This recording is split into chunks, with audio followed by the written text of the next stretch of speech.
What's up, everybody? Episode 203, and I was not at the World Championship screaming, but I have lost my voice. I'm getting over a sickness, but wanted to talk this big show tonight. We got a lot lined up, including an interview with none other than two-time world champion Isaac Robinson. What's up, guys? Good to see each of you here. Evan, you did make a trip down there. You stayed down there for a portion of it. Give us the 10-second version. Courses look cool? Courses look cool. Unfortunately for me and my time down there, I only saw New London Tech. Super bummed I didn't get to see Ivy Hill because that looked fantastic, at least from DGN, that is.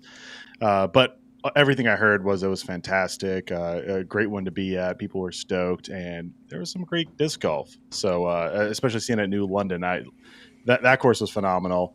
I love a good woods course, and that one has more than that too. It has the open shots. It has kind of the mixed shots as well. It may be a little bit tough on the players. It wasn't all happy-go-lucky all weekend long. They were, on the stress side, I'd say, all the way through Sunday. But definitely, everything there and the fans super stoked and had a great time. I had to jump back early to make a wedding, fortunately for the couple, but unfortunately for my viewing, it was cut short. So got back up and was watching the rest from Disc Golf Network. But it looked awesome. Many other people were down there, of course, and very jealous of them. But I got to enjoy the time that I did. How about you guys watching from home? It was great. Yeah, it was it very, looked very awesome. fun. Yeah. One thing that, and maybe this is just a personal problem with me, is when I was working Thursday and Friday, I would have Disc Golf Network playing. Obviously, I couldn't watch it, so I was trying to listen to it through my headphones. But every so often, it would just, like, the app would shut off. And so then I would have to go back on and hit the watch live button again. So is there a way to just listen to audio? Is that a thing on Disc Golf Network, or do I have to put up the video and then hope it just stays on? I don't know. I'm very I think you've got to do the video. I usually can get the audio to play consistently, but there's no reason, audio. Yeah, it would just cut out every so often. Other than that, it was really great. I was able to watch just about every hole in a sense at some point. Listen to majority of the FPO, listened to it, and then was able to watch a lot of the MPO, which was great. Okay, on my end, guys, I'm over here snickering to myself. I'm playing the sad piano music. I'm like, haha, they can't even hear it like I'm doing it right. It wasn't even playing. So I'm over here loving it. I had been serenading in the sad piano music. So for me and nobody else, it was awesome. I just imagine. Oh, yeah, it wasn't sad at all. Yeah. No, really not great. for everybody, but it was pretty fun. Nope. So everybody's here. We're going to start off the top of the show by shouting out, of course, our favorite presenting episode sponsor here, Disc Golf 978. And by the way, they're in Sterling, Massachusetts. Sterling. Yeah, we fumbled the bag on that one last week. All of our apologies. Hilarious to me.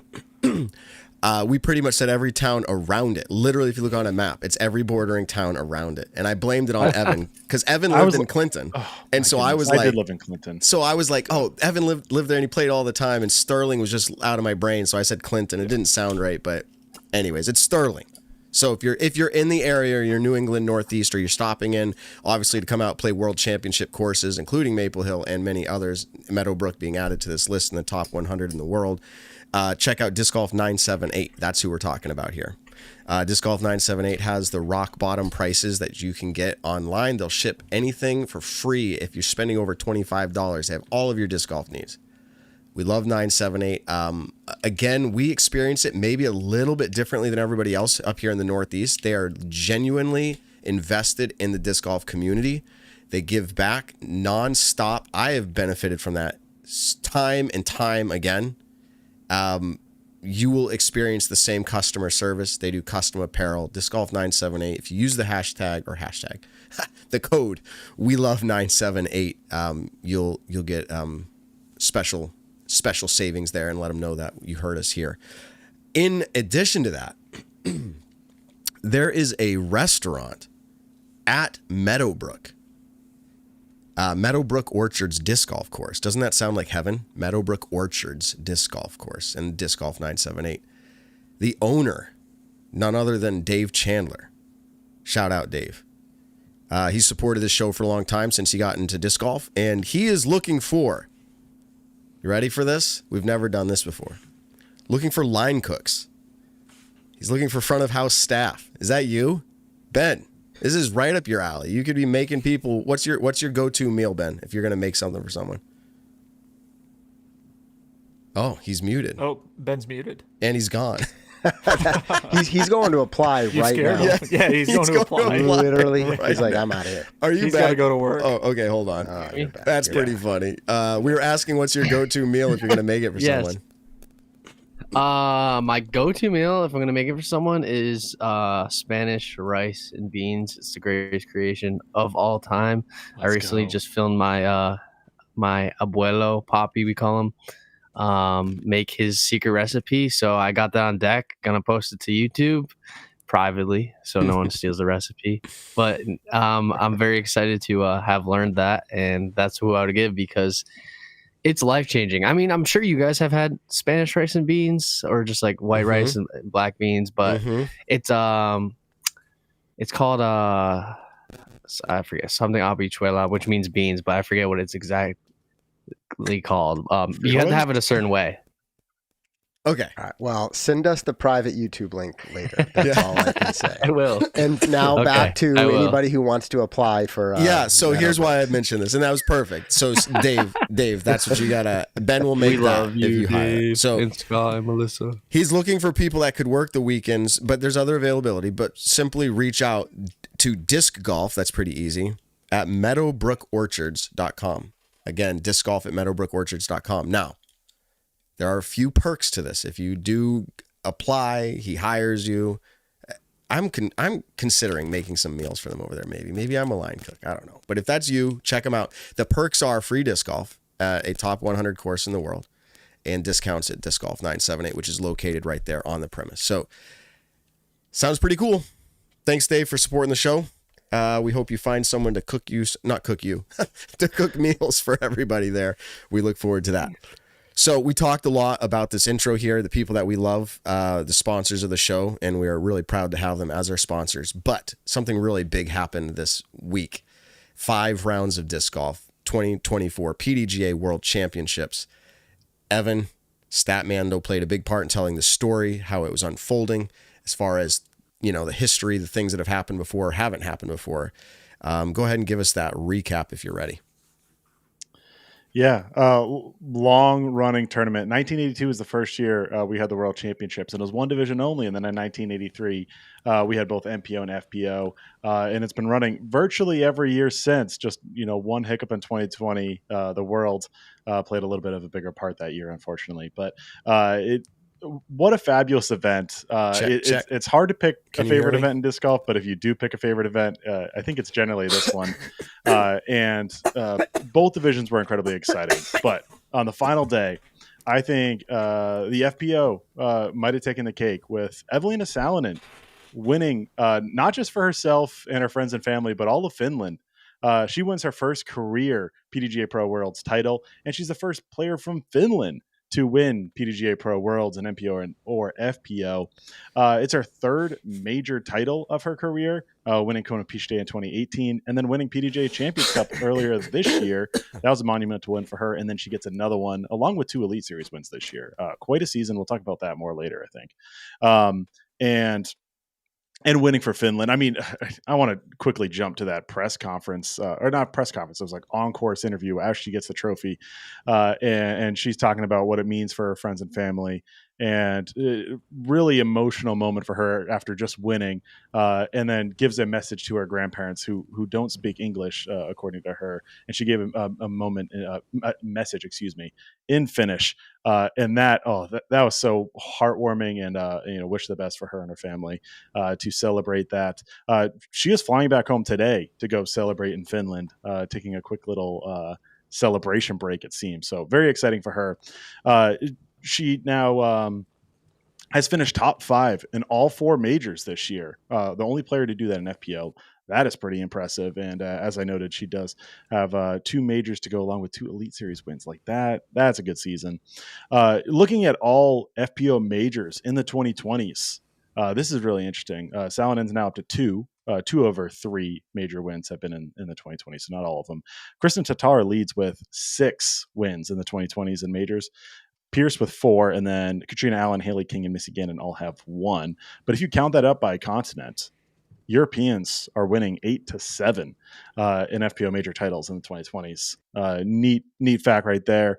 And then as far as Evelina Salonen in this event, what really led her to victory, as per usual with Evelina, as we of course know, is she is a monster off the tee and getting to the green. She gained 41.44 strokes gained tee to green this entire tournament.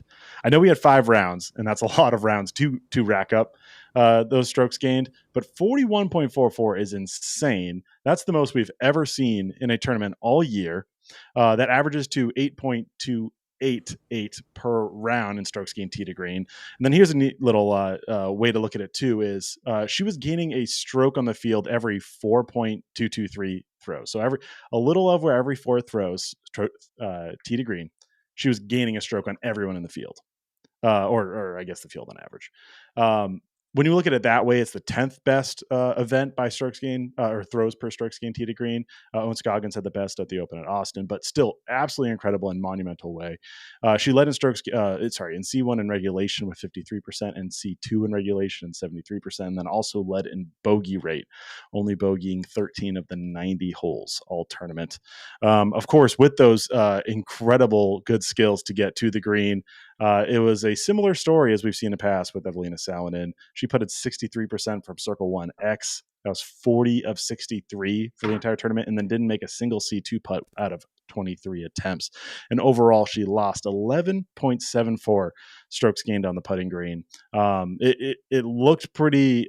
Her chance at the win looks pretty slim at points after a few bad putting spells in that final round, but she persevered, got the strokes back, took all the momentum back, and then was able to kind of coast on that last hole and do a nice little layup to tap in the victory. So huge win for Evelina Salonen. And Josh, I said a lot of stats there. I know you'll have more things to add on, but what were your overall feelings for Evelina Salonen getting this win? Oh yeah, I mean, there's so much to react to, maybe too much, right? I'm sure we'll get to it some in the rest of the show, and I assume everybody can hear me. I'm hoping. Yeah, I mean, that gain tee to green stats. I'm going to react a little bit to the stats. I mean, that blows me away. Obviously, I had seen it even before coming on here tonight, and it's just like over 41 strokes is like unreal when you look at like the second place player who gained like 18. Right. So it's now obviously the whole trade-off is on the putting, and I'm sure that's incredibly frustrating for Evelina. Just quite frankly, it's not about us, but it's incredibly frustrating to watch as a fan just because it's painful. It's painful for them, and it's just crazy. But you asked, how do I feel about the win? We interviewed Evelina earlier in the year, and I really appreciated just her enthusiasm, kind of just her authenticity, right? And just kind of sharing, and simply put, like her smile and seeing again the moment. Well, first of all, just taking half a step back, not trying to get too much into all the details, but on the 18th, she goes to lay up and like almost flubs the layup, right? Kind of, freaks me out a little bit. I'm like, but then my real point of commenting is when she finally did put it in the basket, the immediate relief, right? I mean, like, imagine how much she's had ups and downs and challenges. And later I want to ask a question about what kind of year she's having, but just like, the fists in the air. And so it felt great. And just exciting. Some people picked her, so I don't think it's a shock, but I don't think she was probably the most picked player either. So congrats to Evelina. Nick, any thoughts from you as well? I know you're a big fan of the Finns, so. Yeah, I mean, I think this just proved everything that I've been saying throughout the year is she really is one of the best throwers of the disc. Her putting woes continue, but the whole saying drive for show, putt for dough can be completely thrown out the window when it comes to Evelina Salonen. It is all about drive for dough. And that's exactly what she did. 2 courses that really, really set up for the backhand.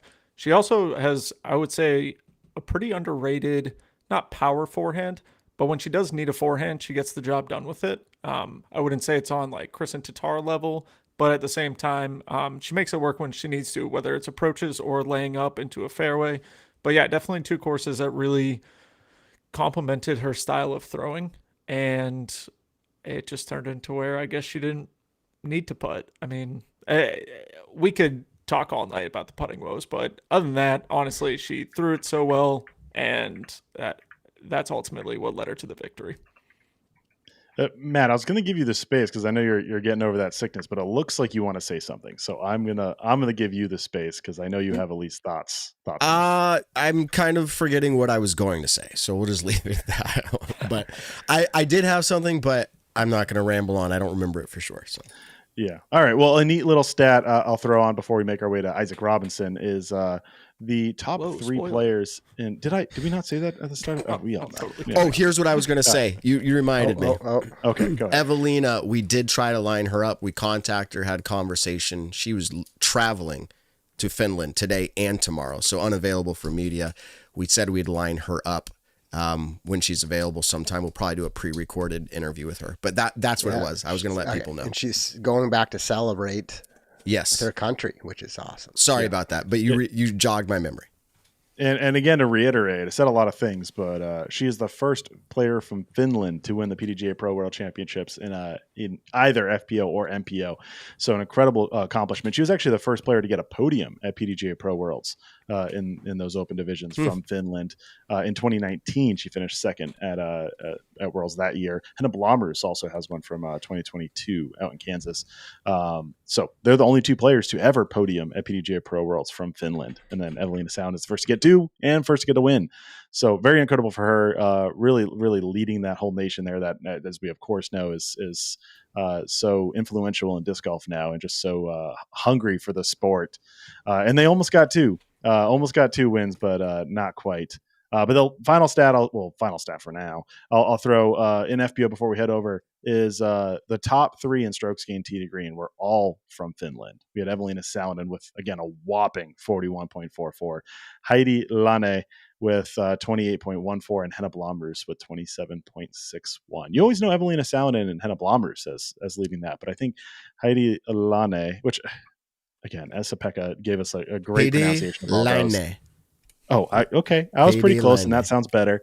But very underrated amount of driving skills there, and very, very cool to see what she can do as well. So yeah, and by the way, just going to toss it in there, like those three from Finland who led gained tee to green also all lost strokes on the putting green on average. So and that's not just a commentary about FPO Finns; it's more of a commentary on the balance of gaining tee to green versus putting.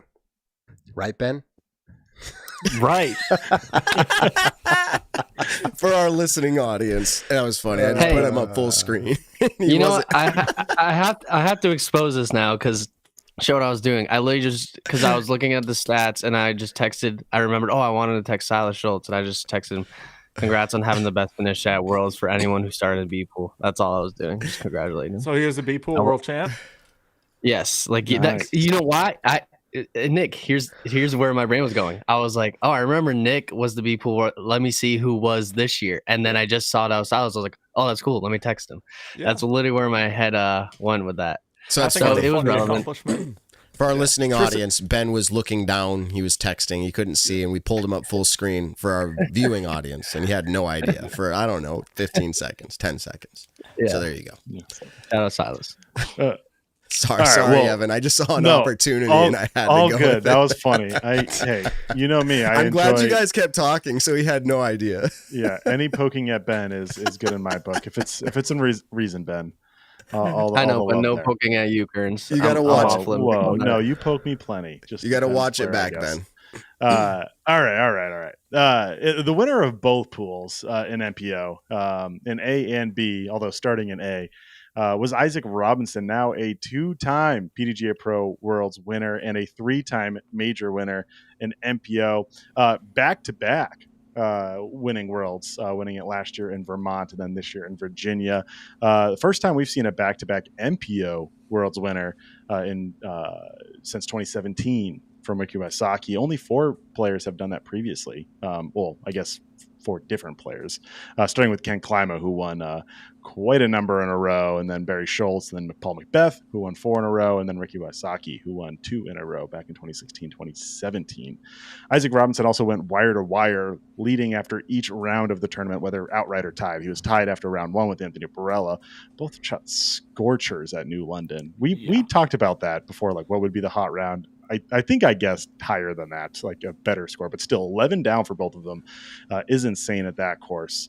But Isaac Robinson goes wire to wire, and that's just the fourth time we've seen a wire to wire win at MPO Pro Worlds. Barry Schultz in 04, Macbeth in 13, Wysocki in 2016, and now Isaac Robinson. And the super interesting thing about that, well, there's kind of two. One, They're all two times. Ken Climo, back to yes. back. Okay, I'll jump there first. Nice thinking, Ben. They're all the back-to-back players I just named before. Some were in the first leg of the back-to-back, some were in the second leg, and some were one of four, being in Macbeth. But all of them were in that reign. And then interesting, Ken Climo doesn't have a wire-to-wire win. And of course, you go to, well, he was playing like 9-round or whatever it was, Worlds back then, where they were playing so many two-a-days even. But also, he only led Worlds twice after round one. Once in 1990, and then he would go on to win, but wasn't leading all of the rounds in between to make it wire-to-wire. And he was also winning after round one in 1999. But that was the year that broke his streak. It was the only loss he had in the 90s at Worlds. So very interesting there. Of course, very two different eras, but a wire-to-wire win at any tournament is fantastic. At a 5-round World Championship is even more so. Isaac Robinson also led in strokes gained tee to green with 23.73. Not quite that 40 number, but still very impressive 23. And he also led in bogey rate. That's the best bogey rate, the fewest amount of bogeys, with just 7%, bogeying just 6 of the 90 holes in the tournament, and also led in scramble. So now we have Isaac Robinson, 2-time world champion. We started out with 208 competitors, and we only left with 1 victorious. Ben, that's a lot of people to beat. What are your thoughts? Well, my thoughts are congratulations, Isaac. I mean, he seems to turn on the jets whenever it comes to the majors. It's in a different gear. Maybe we need to think of a nickname for Isaac Robinson's major mode, maybe Major Isaac, because as you said, wire to wire, it wasn't really ever close. And as soon as Niklas kind of spit out, I think maybe it was hole 14, it was like, okay, it seemed over, but it seemed like, okay, there's a chance Niklas could catch up here. But once that drive spit out and he rolled very far away, it was just like, okay, like this was an incredible accomplishment and actually pretty insane. Especially, I know we like to go back and compare previous disc golf champions and all that, but we always say the field now is way better than any other field. So I think it's, especially in this current climate, and I know it's going to keep getting harder to be a back-to-back world championship, it must be that much sweeter. And I don't know how he does it, but he just does it. Isaac Robinson, again, wins back-to-back world championships. He had 0 other major or Elite Series victories in between those 2 wins, which makes him the first player ever in the kind of Elite Series era, or since the Elite Series started in 2003, to win MPO Pro Worlds with no other major Elite Series wins in between. First time ever, really, since, again, not just really, first time ever since the Elite Series began.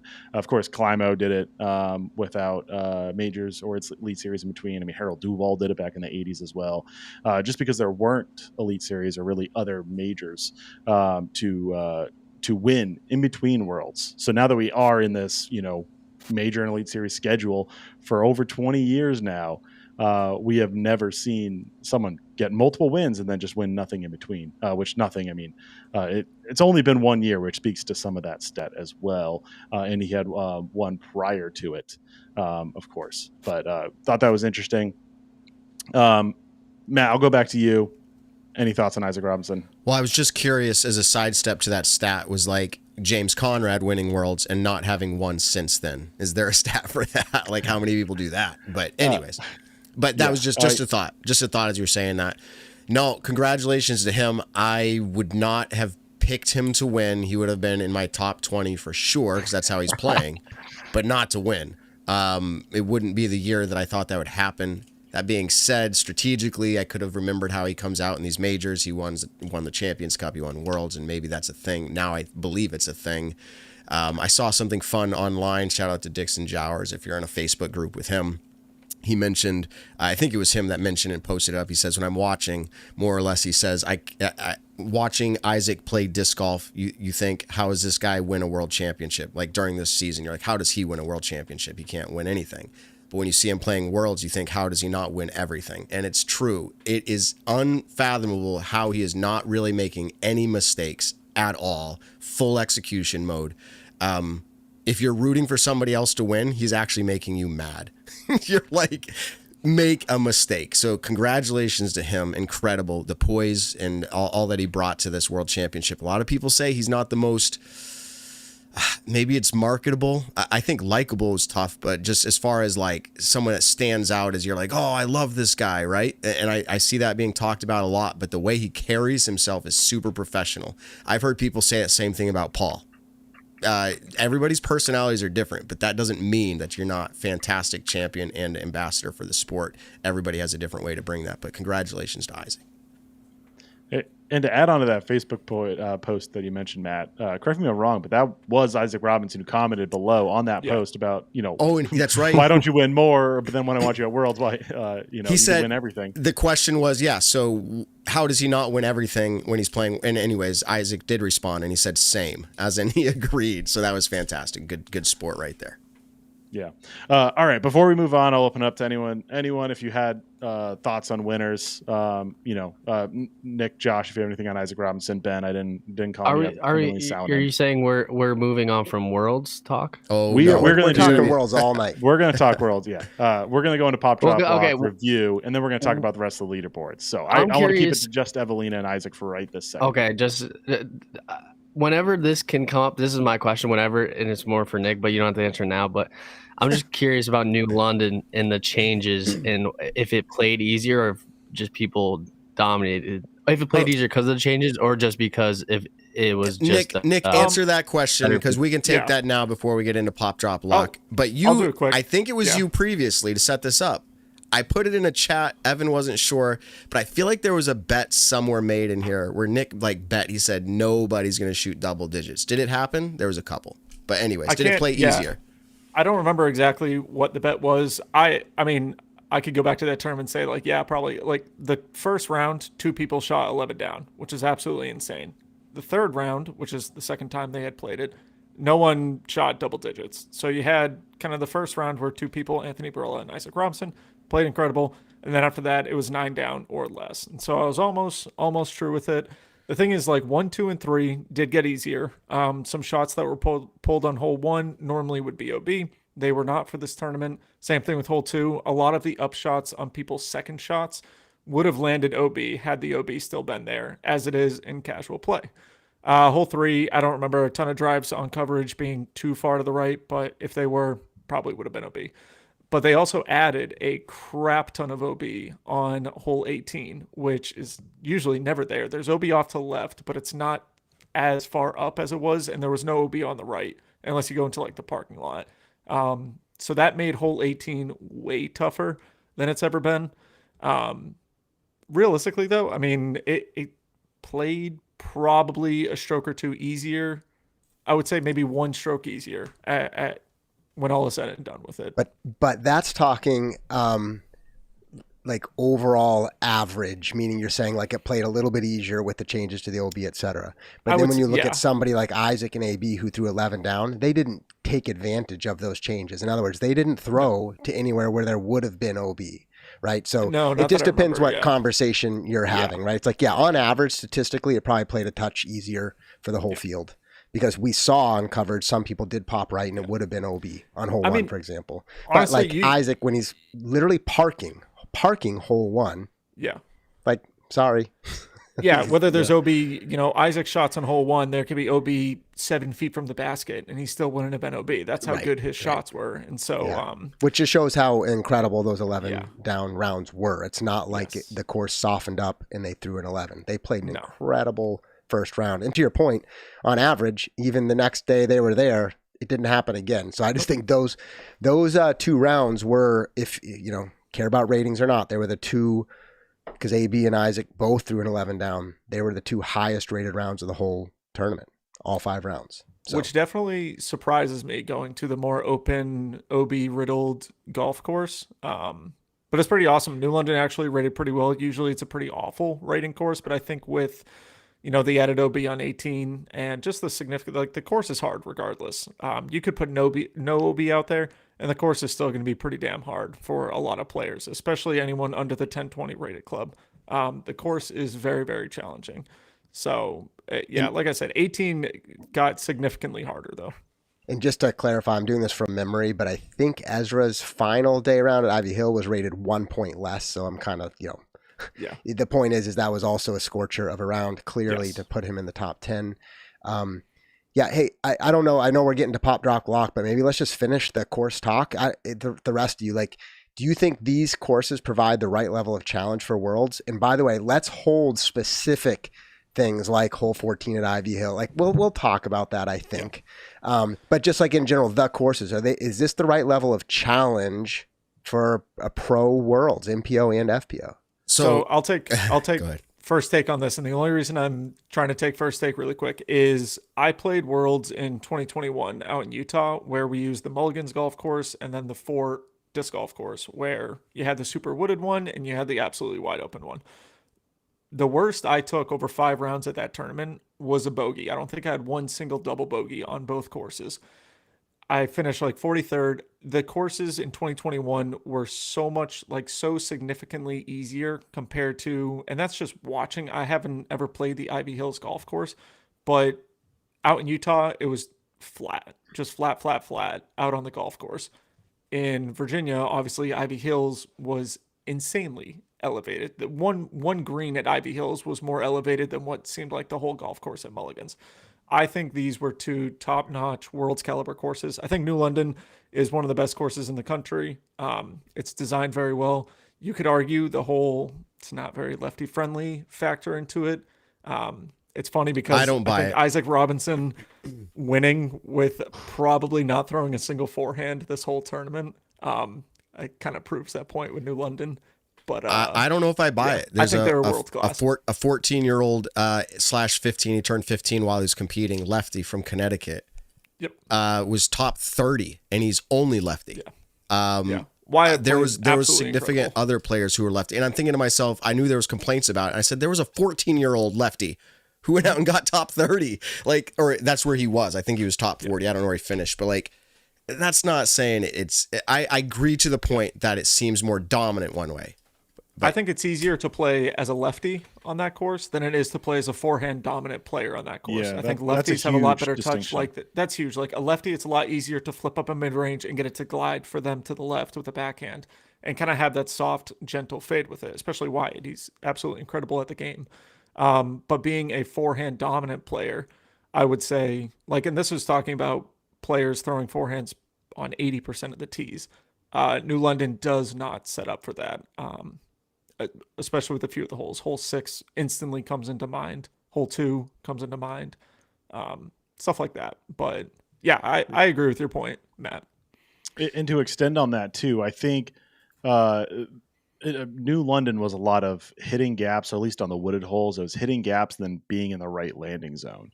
And then the more open holes, it was very much being in the right landing zone to then get to your next shot.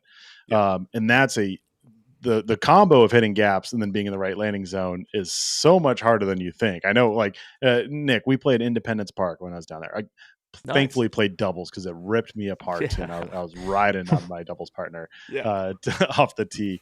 It is so hard to hit a gap and then stay in the fairway throwing forehands, and that's what I'm good at a lot more than backhand. And of course, we're talking about pro Worlds where every single player there is a million times better than me, and it's not even comparable. But still, just the act of hitting a gap and being in the right spot is difficult, and that's what this did. And forehands, might be easier to hit a gap, but it's a little bit harder to land in the exact landing location that you want. And this New London course really pushed that. And then I think Ivy Hill, in a completely different way, asked for the same thing, which is you really need to land where where the course wants you to land. You have a lot more airspace on some holes, and some holes you didn't actually. There was a few tees that were really, really cool, and had to really kind of keep the ceiling low or hit a certain angle, and then you needed to land on a certain angle. And that's a very hard thing to do, and that's where rollaways or being off and having to pitch out to get to the right landing zone is an easy way to just lose strokes in an instant. Mm-hmm. Yeah, I was just going to say to start it off, I know we're not talking specific holes or the fact maybe OB is kind of a part of this topic, having OB on every single hole roped out. But in a general sense, I think the people do want to see a wooded course and an open course. We saw it at Fox Run and Brewster Ridge, and we're going to see it again for the Green Mountain Championships. I think this is what we want to see, this style. Yeah, for what it's worth, this course on the golf course, Ivy Hill, I think the elevation does a lot to take away from the traditional golf course. It makes it feel a lot more friendly to the three-dimensional flight of a disc, left, right, up, down. Yeah. To simplify it that way. So for what it's worth, I do think it was, in a general sense, fantastic. Yep. Yeah, and I'm sure lots of the pros have a wide range of opinions because they're people, right? But on average, so I'm summarizing here, I love the fact that we have two courses that everybody raves that they're incredibly difficult, right? So we all debate, can anybody even break double digits?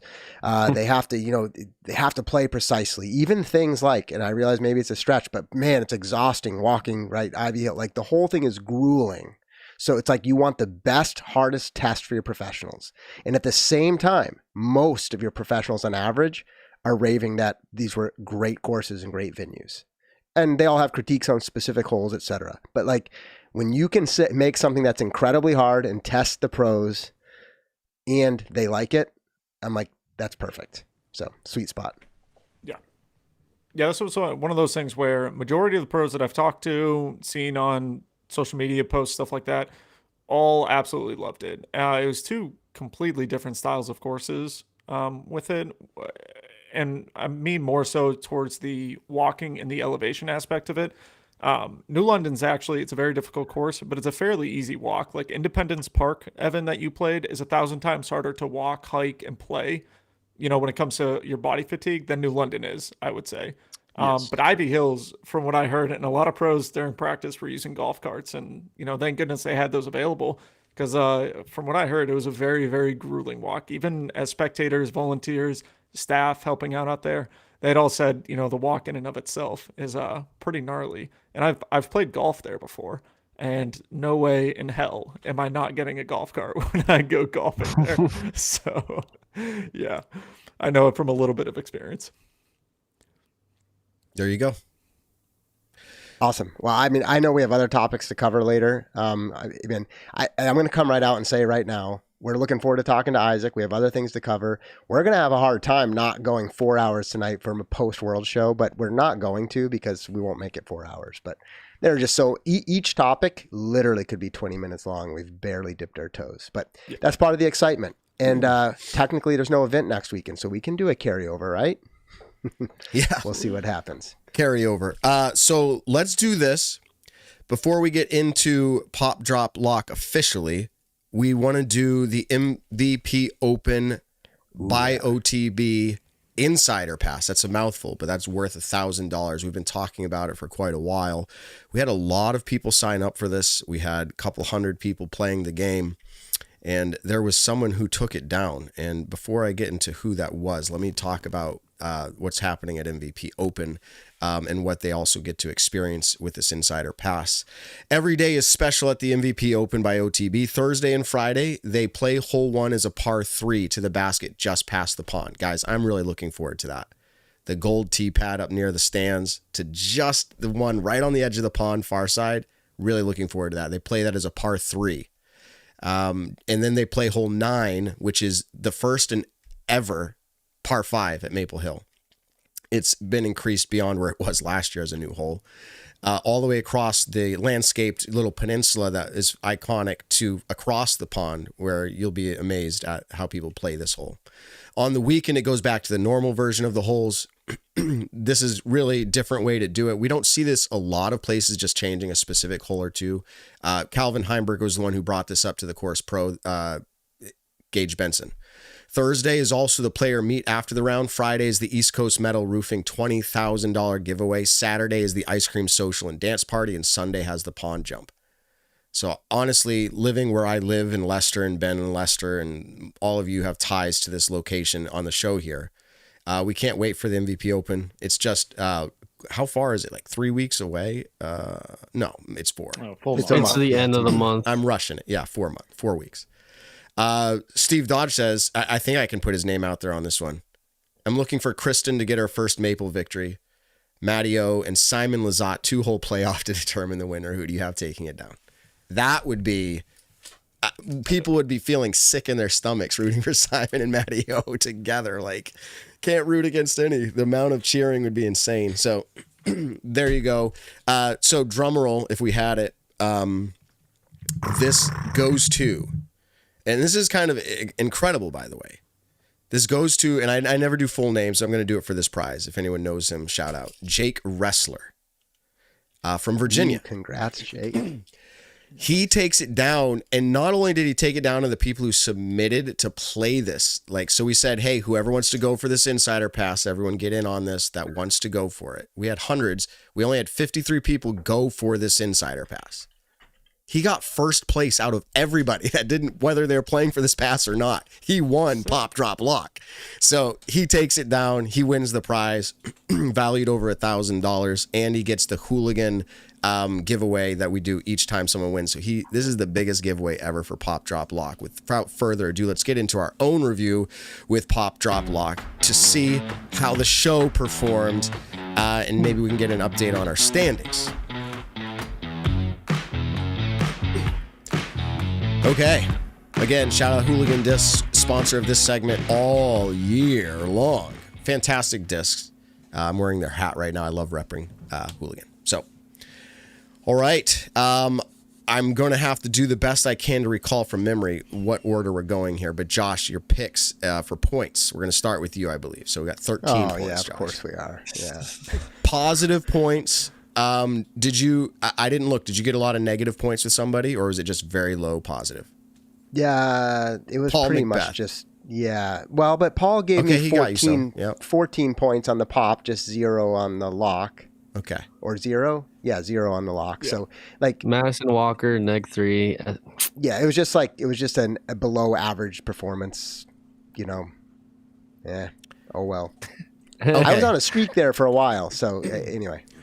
Before we move past Josh here, someone asked in the chat, what did the winner of the MVP Insider Pass, what did they do for picks? And I'm going to tell you something right now. They did pretty good in general, but Chandler Kramer as a drop got them 75 points. 75 friggin' points. Which is more than I got with everyone. Insane. Exactly. And other than that, Joseph Anderson, Joey Buckets to pop, got him points. Gannon to lock, got him points.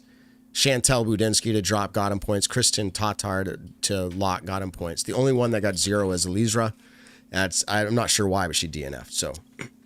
So there you go. Anyway, solid. The Chandler Kramer popped them off, of course. And as I'm going through the people who registered to play for that prize, I'm like tracking, okay, this person's this place, and I'm getting closer, and I'm like, oh, someone got 5th. I was like, I might as well stop now. No one playing for the prize is going to do better than 5th. And next thing you know, like 4 players later, it's like 1st. I'm like, holy cow. So good job. Again, so all right, moving back over to our points here. We're going from Josh, I believe, to Evan. 22.7. Wow. That's better than I thought, honestly. Yeah. I was looking at the leaderboard. I was like, oof, my picks are not doing great. Alden Harris certainly got me negative points as my pop, right? Yeah, I think he's the only one that really. Yeah, you got your negative 51. You picked points. really well. Other than that, how did I get positive besides that? Alexis Kerman, goodness. 21 was a good Oh, pick. you know what? I didn't update my Pop Drop Locks on the road. My bad there. So on, you didn't the take show is minutes. a little bit different. We'll have to maybe update that after the show because the website makes me look better than I was. So the me picking the first alphabetical on the website as a placeholder turned out well. It works. That's a new it strategy. worked But- wonders. That's funny. Yeah. Anyways, I went big with Kristen Tatar and Gannon Burr as my locks. Trying to save up my 5 on both of them, and Kristen moved into a podium, and Gannon Burr I think got a top 10 still. So I guess that's okay, but was really hoping for a win from one of them as my lock. All right, moving over to how did Nick do? And Nick, you got Solid 30 points. 30. Ooh, I'm putting your picks up from last week. Sorry, everybody. Here we go. That's all right. 30 points. So Yep. I'm just No looking negatives, here. It just looks to very, me very like low positives. just very bland. No negatives. Yeah, just Yeah, really no low. negatives, just boring. Which just means everybody realistically, maybe besides the locks, but everybody just played to their general Yeah. performance. So nothing Yeah. crazy. And this game rewards up or down a lot. So you want to pick the... And that's the thing. We talked about this before. As a player, you don't really want to show up on this list unless you're a lock. That's it. Otherwise, you want to be pretty even keel. Unless you're a really low grade a pop player or a lock. popping. Yeah. You want to pop pop off. or a But lock. eventually you want to stop popping and just become that locked in. So Yeah. anyways. All right. Moving over to Ben. Points 47. Woo. It's hard to keep catch up to a leader when he's getting points like that every week. Ben, what stands out to you about your picks? What stands out to me is that I accidentally picked Isaac Robinson to win the world championship. So that was a huge plus on my part. I really appreciate that. Basically, what happened is so as many know, I was away. I was in Canada this past week, so I wasn't here for last Monday. And my pop lock drop picks are my Idlewild picks. So they just carried over 2 worlds because I didn't change them because I wasn't here, and it worked out. So Is this your accidentally strat picked now? The Ben Isaac Kenny Robinson strat? to win. And Kevin Jones did well too. So I'll crazy. take it. I don't even know how that happened. Oh my goodness. The Ben Kenny Hey, strat. I wasn't on the show either, so I can't be blamed for this. But I truly, when I was listening to the show afterwards, I was like, "Oh, Ben got his picks in. Good for him." Had no clue that they're the LWS Open picks, like zero clue. And nothing And, seemed strange about it. Like Madison Walker's in there, Yeah. Luke Humphreys. No, I expected that, and Isaac. Yeah. winning, Well, guess we so didn't I pay did my attention. regular picks just on pop lock drop. Just forgot to do in the drop box. So that's what happened. So All that's right. why Well, I accidentally picked them to win. in your case, I wonder if you added up what the other points would have been if you would have done better. Was this better Let's for you? just say I picked Drew just Gibson the pop. You can do Oh. that. You can do. And he did not You can pop. do with that information whatever you would So like. by the rules, you're lucky here. I'm curious to know I'm if I would have so caught lucky. up by the actual gameplay. That's okay. I Rules are rules. might have. I don't Rules think are you would have rules. quite caught him, but it'd be close. Okay. It would have been. You probably would have got like 80 points. I don't know. Maybe not. No, baby. Drew Gibson only dropped like 27. I thought he would have dropped like way more. Yeah, but But you he got positive 25 for getting lucky with Isaac. So Oh, no. long story short, good Drew job. Gibson negative 71 if you picked him to pop. Oh yeah, Wow. I would have caught up because you wouldn't have got Isaac because he wasn't your lock pick. Long story short, No. good job. Rules I got lucky. are rules. All right, here we go. I Going to got me, lucky. I got 59 points. Sorry for my picks. The most proud pick of my life on this show was picking Evelina to win, and she did. Like, I'm not gonna say it was just literally drawing a number out of a hat because my feeling on this pick was based off of her performance this year and major play. And as of late, she's been doing pretty well. She made me really doubt that she was going to pull it off come round 4 portion of it and even through halfway through the final round. I was like, are you kidding me? You got so close and now you're just airballing every putt. But she pulled it off. Unbelievable. Congratulations, Evelina. So that's where I got some of my points from. Brody Smith is a pop, frankly. I thought he was gonna, and he started out round 1. He was popping. Yep, he was. And I was like, oh, not bad. Long story short, I think he got stung by some insects and had to DNF, which in the end actually played better for me as far as points go because it ends up being 0 as opposed to negative points. So Yeah. No, other than that. he was playing pretty well. He was above the cash line. I don't know exactly what he's averaging, but until his DNF, he was above the cash line and going to a more open course that maybe he was playing well on. But yeah, apparently I was looking on Twitter. Apparently, he got stung by like 15 bees. Oh, which absolutely baby. sucks. Yeah, that absolutely sucks. Oh, So- baby. Yeah, I heard he was swelling up all over the place. Hands, Wow. feet, Yeah, that ankles. sounds awful.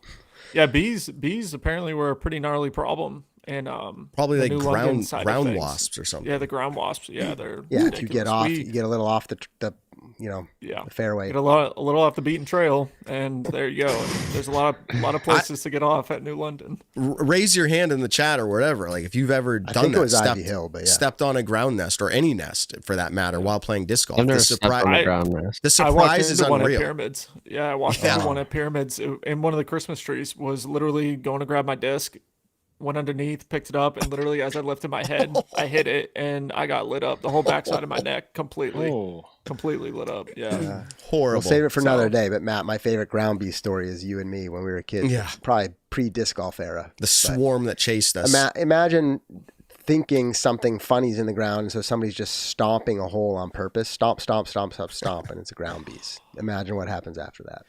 Anyway, We used to Sorry, talk about Brody. on this show, how can we make disc golf harder? And remember we talked about lotioning up hands. And I think we even said like swarms of bees or something. So that makes it harder. And unfortunately enough to DNF. But my picks were just pretty bland across the way, except for Evelina. There you go. Yeah, we didn't have a good week as a show. I'm got smoked. 30th place out of 200, but Yeah. Yeah, Matt and Fake Ben did I'm great. just saying, look, competitive fish. yeah, where his would one Ben have pick been of Chandler last? Kramer Real did better Ben, than real all Ben. of us. Here's the thing. I will take this luck because at one point I forgot Ben was to about to quit change. the show because he was trying to break rules one week. So he could use the No, luck. no. I'm saying at one point recently I picked Kristen Tatar to drop on Pop Lock Drop. Same thing. Didn't update it in Dropbox, and she got like it was the ratings week. She would have got me 50 points. So Okay. I'm glad to be on this other side of the spectrum where I got fortune. well, do you want to hear the running totals? Sure. Yeah, and not really. by the way, only 4 people in our game picked Evelina to win, which good for those 4 people. You're all in there too. And Ben, your sad story. I did a whole pack up my house, move to another house, and still tried to get picks in, and I really suffered through that. I'm going to tell you what, I really suffered. That's when you started taking the lead. So there you go. Now we'll do a little bit back and forth, and I'll come back and get you eventually. We got By the way, Yeah. Only 5 left? yeah, 4 or 5. Yeah, 4? closing up. All hey, right. six people picked Evelina to win, Matt. But Oh, no, 6. I'm How many not that people man, though. picked Isaac? Am I just that great of a picker? I don't know. I'm just kidding. It was an We'll accident. have to But I'll look it take up. it. All right, just really quick so we don't drag this out. So Ben, yes, you're in first place. Matt, you are in second place, 150 points behind. So you'd have to do that math to see if you could have caught him. This would have been a 150 big one. This would have been a big one I because know. go Should've go caught up. minus Yeah. points plus my 60. I think I would have Right. gotten 120 points on him. All right, so you're 150 behind. I'm exactly 100 behind you, Matt, which is Okay. interesting. Like to We're the, getting to the close. number. Nick, you're 226 behind, and then Evan, you're 151 behind. So that's like our gaps. Really, it's like 100, 150, 200. All that is That's 2 reachable. events. Because right. How many more events are we playing? We've got 1, 2, 3, 4, Iglo. 5 events left. So that's all catchable. As you just found out, you picked the wrong person. It's an 80-point swing. So anyway, I always say this every week. If you're not playing, just get out there and do it. It'll probably take you 60 seconds to sign up, take you It's another fun. 60 seconds to pick players, and then maybe you want to take more time and try to do better, but it's fun. I think why it's so fun for me is Winning? it's against it's against the other host. So I think next Yes, year maybe we can do somehow like where listeners of the show can like make their own leagues with their buddies. I think that'll make it even more intriguing. for That's in people the to keep doing it. pipeline. That is in the pipeline, but that's going to be the premium edition. $2. I don't know. We'll figure out something. $2. Support Dave Schreck, our guy who's building this out for us. Yes. Realistically, I don't want to say it's pro bono, but that's how he's getting paid is thanks to the support of sponsors and the efforts that go into putting this show on. Specifically, thanks, Dave, for what you do. All right. Hooligan Disc, again, thank you. We're going to make sure that you get a prize over to our winner this week, Jake Wrestler. All right. Realistically, we're about still 18 minutes out from the interview with Isaac Robinson. So if you've been waiting, you got to keep waiting. If you haven't been waiting and you skip past us, you won't hear us say this anyways. But wait with us, because like obviously World Championships, the story is predominantly going to be Isaac Robinson and Evelina, but the Worlds brings out top performances in a lot of players, maybe some subpar performances. So like, let's talk through some other players down the leaderboard.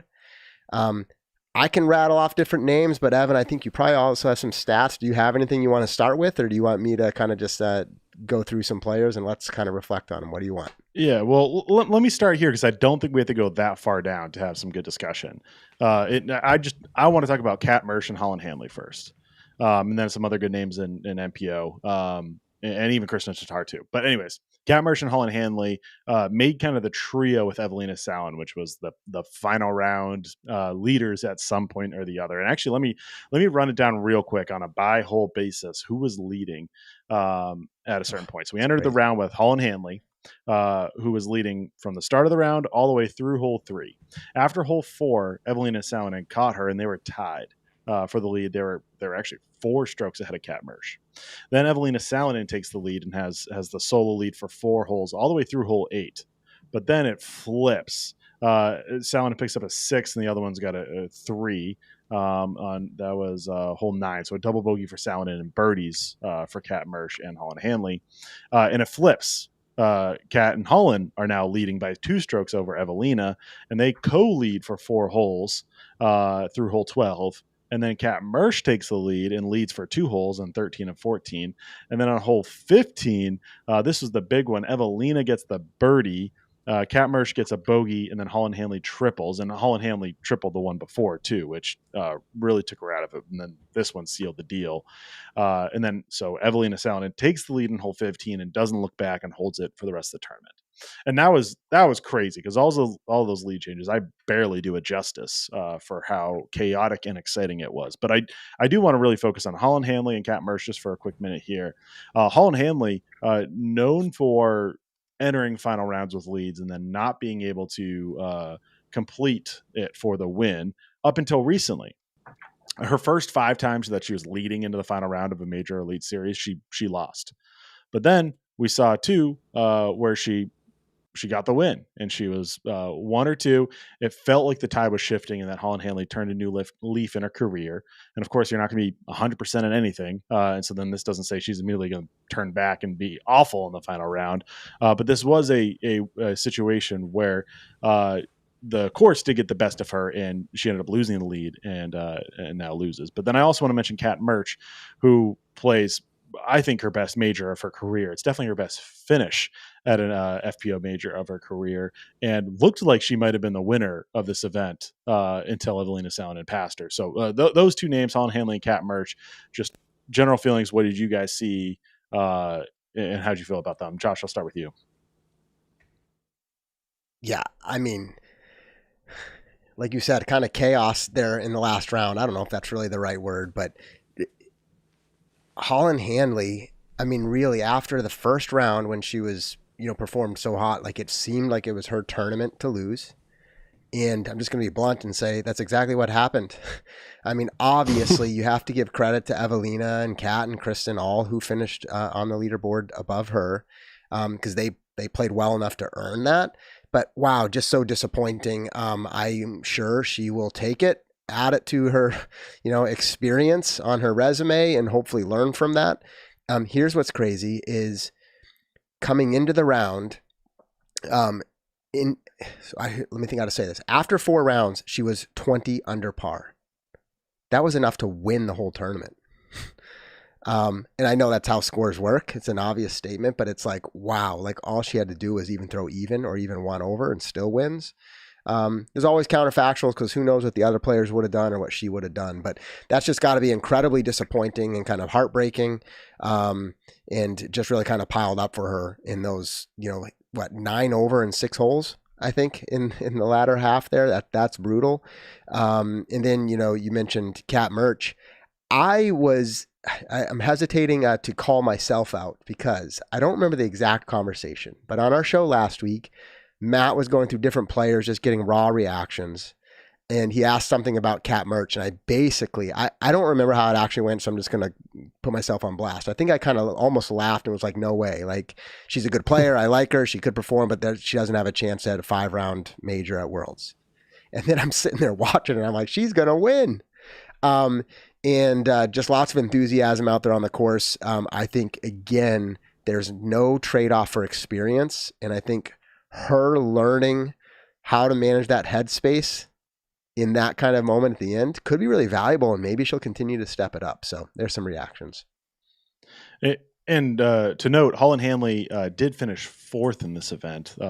Picking up all those strokes did hurt her enough not only to lose it on the win, but drop out of that podium. I'm sure, just not winning is the deal to her, and not, 3rd compared to 4th.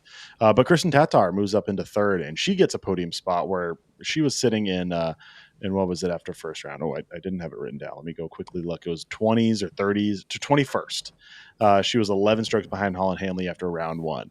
If we play a quick scenario and we just erase those round 1 scores and the tournament starts on day 2, which of course is not how disc golf works, and nor should it.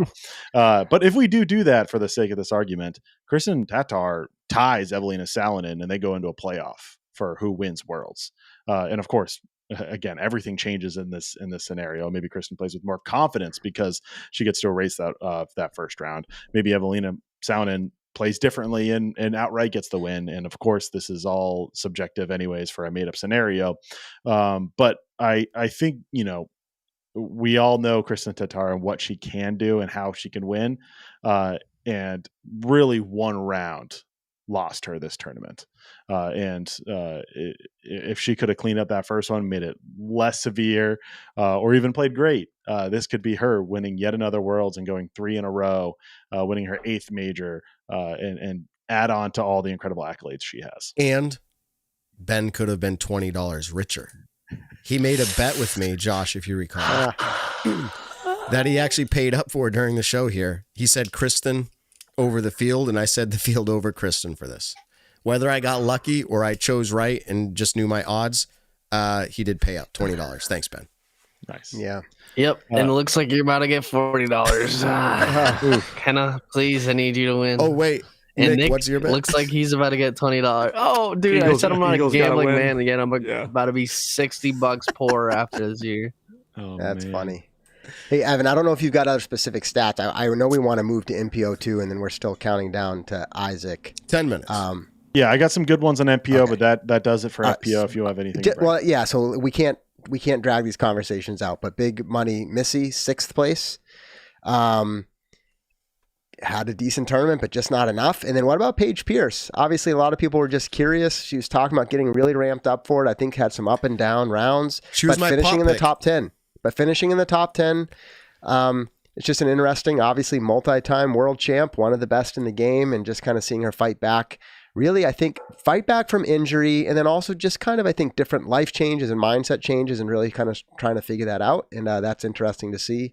And then somebody else who has been a top performer this year, Owen Scoggins, not having a horrible tournament, but not having a great one, finishing in 12th place. Anyway, I just obviously randomly picked some names. There's a lot of other great names down the leaderboard. With a 5-round tournament, sometimes you get a lot of shuffling, sometimes you don't. In this case, we saw quite a few players in the early rounds, and in the end it settled. So let's talk about MPO. All right. Well, the obvious name to talk about first is Nicholas Antila. He was the man pushing Isaac Robinson more than anyone in that final round, and got fairly close until hole 14, excuse me there. That was unfortunate. I know we'll talk about that later and how that rolled away, just about that roll away. But Nicholas Antila still gets a 2nd place finish. And this is crazy. Out of the last 8 MPO majors, Antila has finished in 2nd place for 4 of them. No one else has more top 2s in those last 8 MPO majors than anyone else. The only one with 4 podiums is Isaac Robinson, who has 3 wins and then 1 third place finish to make that. So Nicolas Antala, oh so close. He did get Austin earlier this year, so I think that's a huge monkey off his back to get a win. But still, like, he is so close to having this monumental major win. He was so close to having a finish sweep at Worlds, where we've never seen 2 non-Americans win the same PDGA Pro Worlds. I mean, we have. It's been so rare that we have seen an international major at PDGA Pro Worlds. But the stat actually is, let me back up. 2 non-Americans win the same major in MPO and FPO, let alone Worlds. So that would have been crazy. Didn't end up being, but I think there's a lot to talk about with Nico Santala. I do want to just quickly mention a few other names and we can kind of zone in on what we do want to talk about. But Eagle McMahon, he had a phenomenal tournament he finished in the podium. Let me switch over here. Yeah, he finished on the podium, 5 strokes behind Isaac, but did get that podium finish. He earns, what was it, $10,000? Which for the season he's been having is a huge bonus to get him up into that cash leaderboard. But then also playing that same game that we did with Kristen Tatar, if you erase round 1 scores, Eagle McMahon is your world champion outright, beats Isaac Robinson, beats Nicolas Antala, and I think that's pretty neat. But of course, all it is neat. Then Luke Taylor finishes 4th place. There's a lot to talk about this kid as well. He was the Disc Golf Pro Tour Rookie of the Year last year. This was only his 3rd MPO major start. His last 2 were 38th at Worlds last year and 44th at PDGA Champions Cup earlier this year. So getting a almost podium, getting a 4th place finish is a huge step up. On those 2 finishes. He has 3 top 10s at Elite Series events this year. This is now his 4th at major and Elite Series events. And he did finish 11th at MVP Open last year, which really propelled him to the Rookie of the Year in the Disc Golf Pro Tour. There's a lot of other notable names. I mean, we can mention Calvin getting a tied for 4th. That's top 4. Simon Lazat having a great tournament. Gannon Burp, I mean, still having a good tournament, although, maybe our expectations are even higher. Ezra Robinson shooting course record. But I quickly want to mention Richard Wysocki getting yet another top 12, because that now makes 30 straight major top 12s for him. And out of active records of finishing top 12 at majors, do you guys want to guess the next closest amount for somebody who has played a major in the last 5 years? I'll leave the open space be. It's Nicolas Antala with 4. That's the next closest active streak of top 12s at MPO majors for someone who's played in the last 5 years. Nate Doss technically has the next highest at 7, but he hasn't played since 2017 USDGC.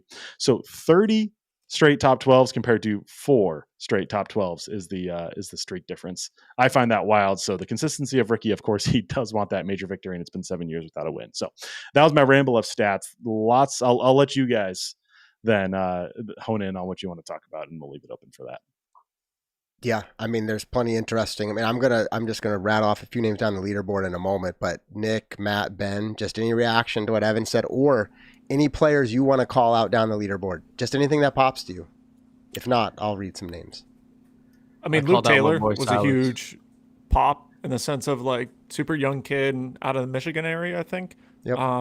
He's played Elite Series events before, but over the last few, I mean, he had just won an A tier right before Worlds, and then came out and played awesome at Worlds. 2 huge putts on hole 14, I think, throughout the weekend. 1 huge putt on the par 5. I think it was to save a birdie or a par, but was hyping up the crowd. That was a super, super great performance by him. Sullivan Tipton had an awesome throw in that got the crowd going. Definitely, blew out the speakers on the phone, which was pretty fun. I love it when stuff like that happens. And other than that, I mean, yeah, every single player we could talk about in some way, some form. So I got a big shout out.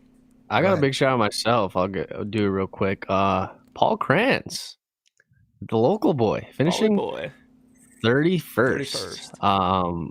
So he's been on tour this whole year, so this is a great finish for him. I know he's feeling very good about it. So shout out Paul, and one more shout out Silver Lot. I feel like this is that was a huge event for him. I would not have expected him to be 20th at Worlds. No chance.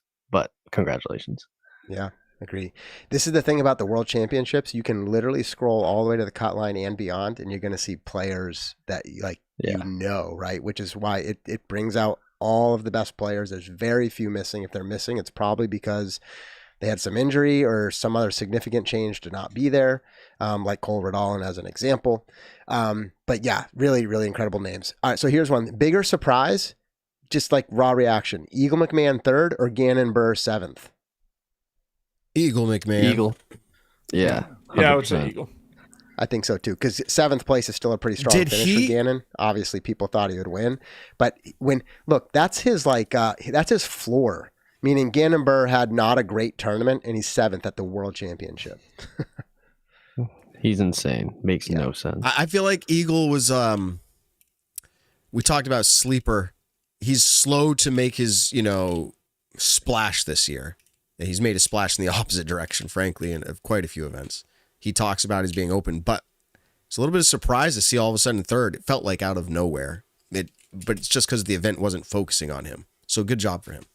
Yeah. Hey, and this is not Statmando verified. I think Nico may have posted this himself, but has he played in 17 straight Pro Worlds and he's cashed in all of them? Might be something to check, Evan. That's his claim. That's pretty impressive. Ironically, I do have this actually checked. I just heard that he said 17. For my checks, it's 16. Okay. Straight, which interesting. Maybe he enough, counted 2020. Yeah. I don't know, maybe. But I mean, because that'd be easy to do if you just he counted the actual years. Yeah. And I don't know if we played in 2022 either, because of being able to register in those details. But interesting. Yeah, so 16 straight. It's not the active record because again, you have people who stop playing and cashed and continue on. I think Elaine King I think might be higher, and let me pull it up because I do have it. Give me 1 second.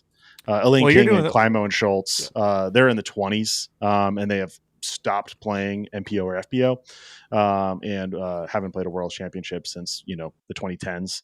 But out of players who have played the World Championship this year in MPO or FPO, PDJ Pro Worlds, Nico and Paul Macbeth are tied with 16 straight. Nate Sexton's not far behind with 2. So. Speaking of Paul, he finished in 16th place, which is not a bad performance at Worlds, but probably underwhelming for a lot of people who had hopes for him. Obviously, his history at Worlds and course designer, New London, familiar with the area.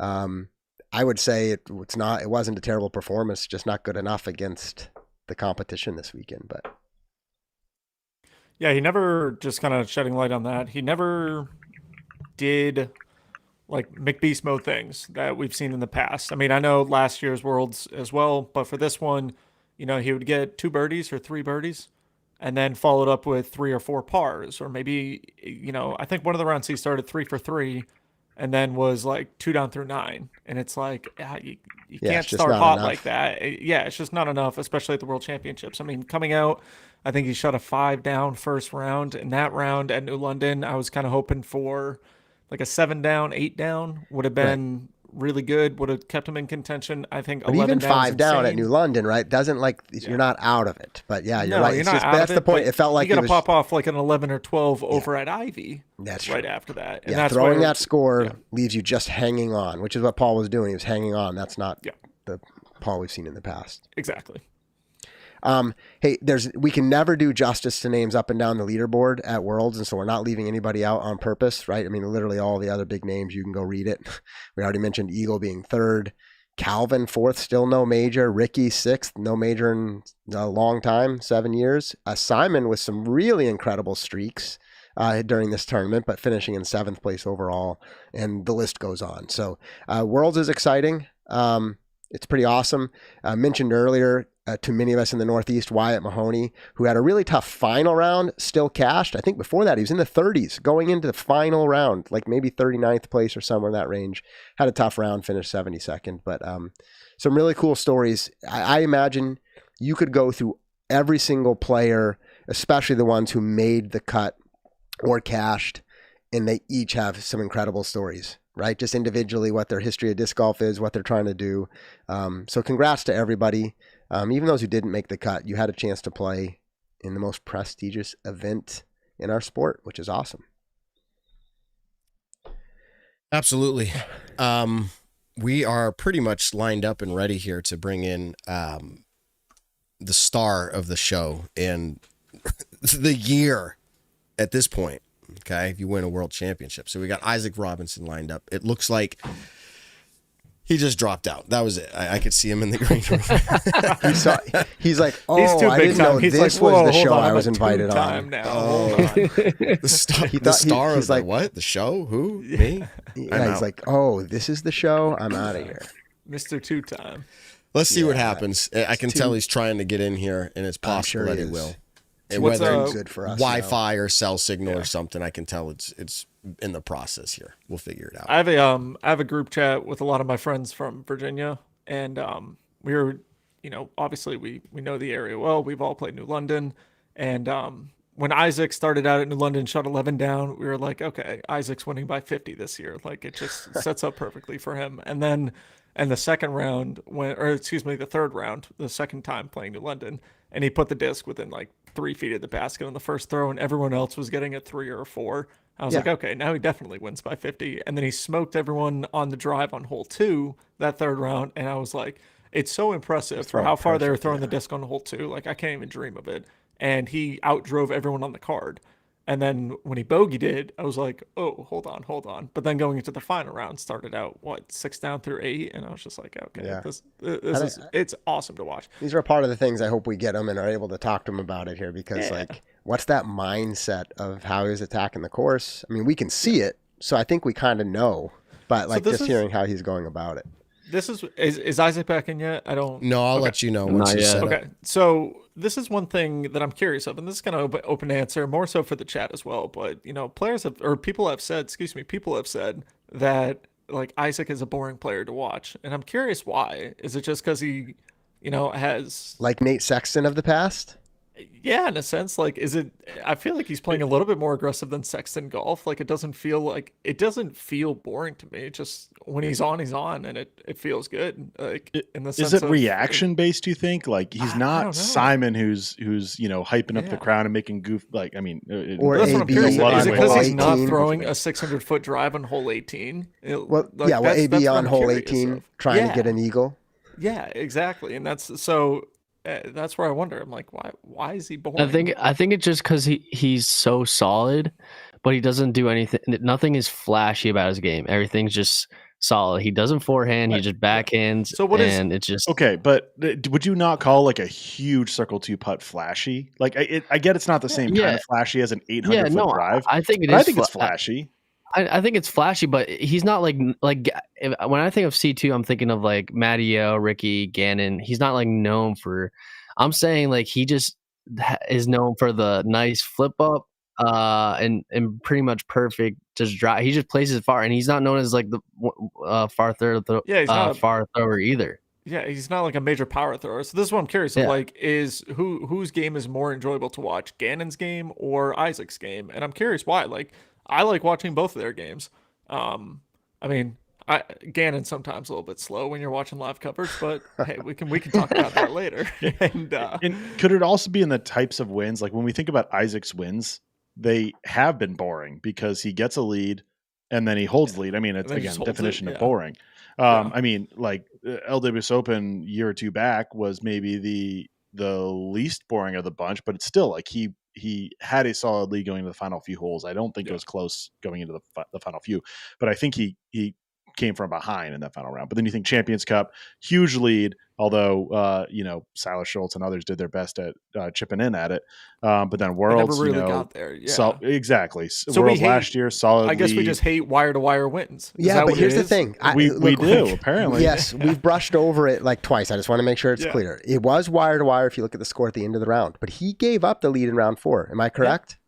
So just like people acting like it was a runaway tournament, he gave up the lead in the middle of round 4 in a 5-round tournament. That's not like literally like runaway. If you're just score checking at the end of every day, you're like, oh, Isaac just wire to wire. But it was. Well, it sounds like he's here. Matt, we'll let you. It does sound like he's here, but in. it's just audio only. Can you hear us, Isaac? Isaac, maybe? Nope. He just Yeah. hung up. You would think a dude who just won $30,000 could get some good. Maybe he internet can borrow and join a the phone. show. I'm just kidding. Well, we can kind of keep going on that. So then it's curious. Like, don't get me wrong. If we could watch a 2021 type Worlds finish every single year, I think everyone would that's vote what that we want. want. That's what we want. Yes. But yeah, as like fans. if we everybody have that wants finish that. every And so year, it doesn't become special.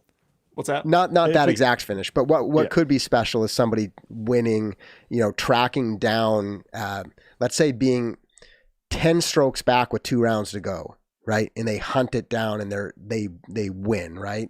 Like that kind of stuff is just exhilarating to kind of watch it happen because it literally is like the prey and the predator. Like that's exciting, right? Mm-hmm. I personally still think seeing the way Isaac played was actually exciting for me. So that's where I fall on this. I'm like, it was just so impressive, the execution. But a word Ben used was flashy. It wasn't that.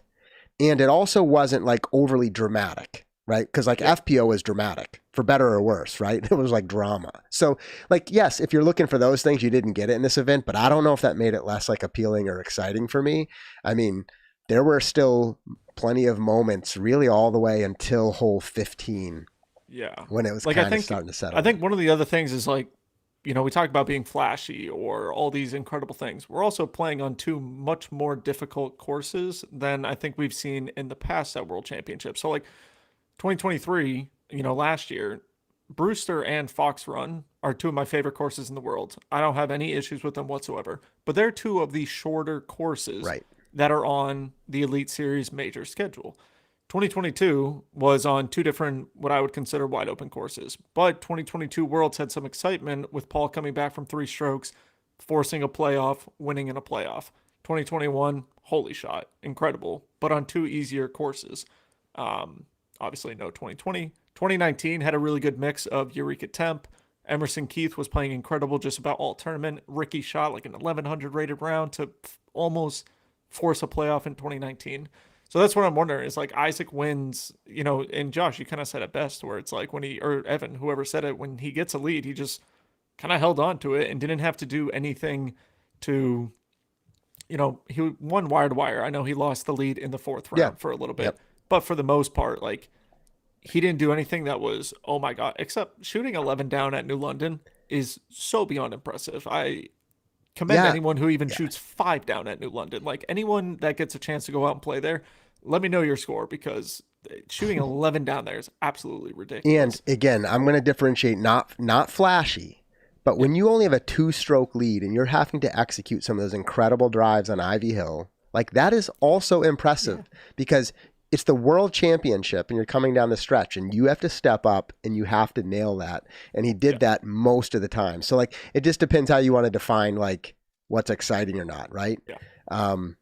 Yes, it would be more dramatic if he had a horrible front 9 and then stormed back and on the 18th, right, gets like some birdie with a 72-foot throw in. Yeah. Of course we want that, right? Like those are the moments. Yeah. Those are some of the epic memories. However, it's pretty epic to win a back-to-back Worlds, right? So like we want the interception in the end zone. We want the 28-3 comeback. Yeah. We want those kind of exciting things. Yeah. I don't think Isaac wants those. I think he would love to win the tournament by 11 and not have any single worry going into the last 9 holes. But I think, obviously there was probably a major sigh of relief. And when Nicholas had the unfortunate roll away, and we're going to kind of, after the interview, get into that a little bit more, hopefully. But I guess we'll have a there's no way we'll be able to debate it to death for sure. But just so everybody knows, we're still working on getting Isaac in. That's still the plan. He's working on it. We're not bailing on that. Obviously, we've got tons of conversation to have with him. I'm excited to hear from him. Hey, if we're kind of done with this while we're waiting, now, as soon as Isaac's ready, we're just going to cut off our conversation. Keep it rolling. But I'm going to move to a different topic. FPO. I'm curious. I'm going to say Nick, Ben, Evan, weigh in. Just like, who's having the better year? Is it Evelina or Kristen? I feel like I'll answer this before I know the actual stats because I'm sure Evan actually knows the stats, but I have to tip the nod to Evelina at this point, right? 2 majors and 2 Elite Series events? Or is it 2 majors and 1 Elite Series event? This is where I'll tip my cap over to Evan and actually give us the stats. But personally, I think Evelina, as of right now, is having the better season. Ben, you're going to say the same? Yeah. Well, just Worlds. I mean, Worlds can. I think you have a better season if you win Worlds than if you win. I'd say 2 elites, three. I'd say 3 is probably the highest. Where I'd say the World Championship is still having a better season. Yeah. Champion. This definitely gets subjective. I mean, I can have my own subjective opinions, but then also like I'll quickly give the numbers on how it's looking. I mean, from major and elite series events in 2024, Kristen has 5 wins. Evelina Saunen has 4. Of course, 2 of those are majors, and for Kristen, one of them is a major. Podiums, they're tied 8-8. Top 10s, Evelina Saunen has the lead, 13-11. But then Evelina Saunen has 14 starts compared to Kristen's 11. Whole bunch of number scramble there. I think some key points to look out is win percentage. Kristen's at 45%. Meanwhile, Evelina Saunen's at 29%.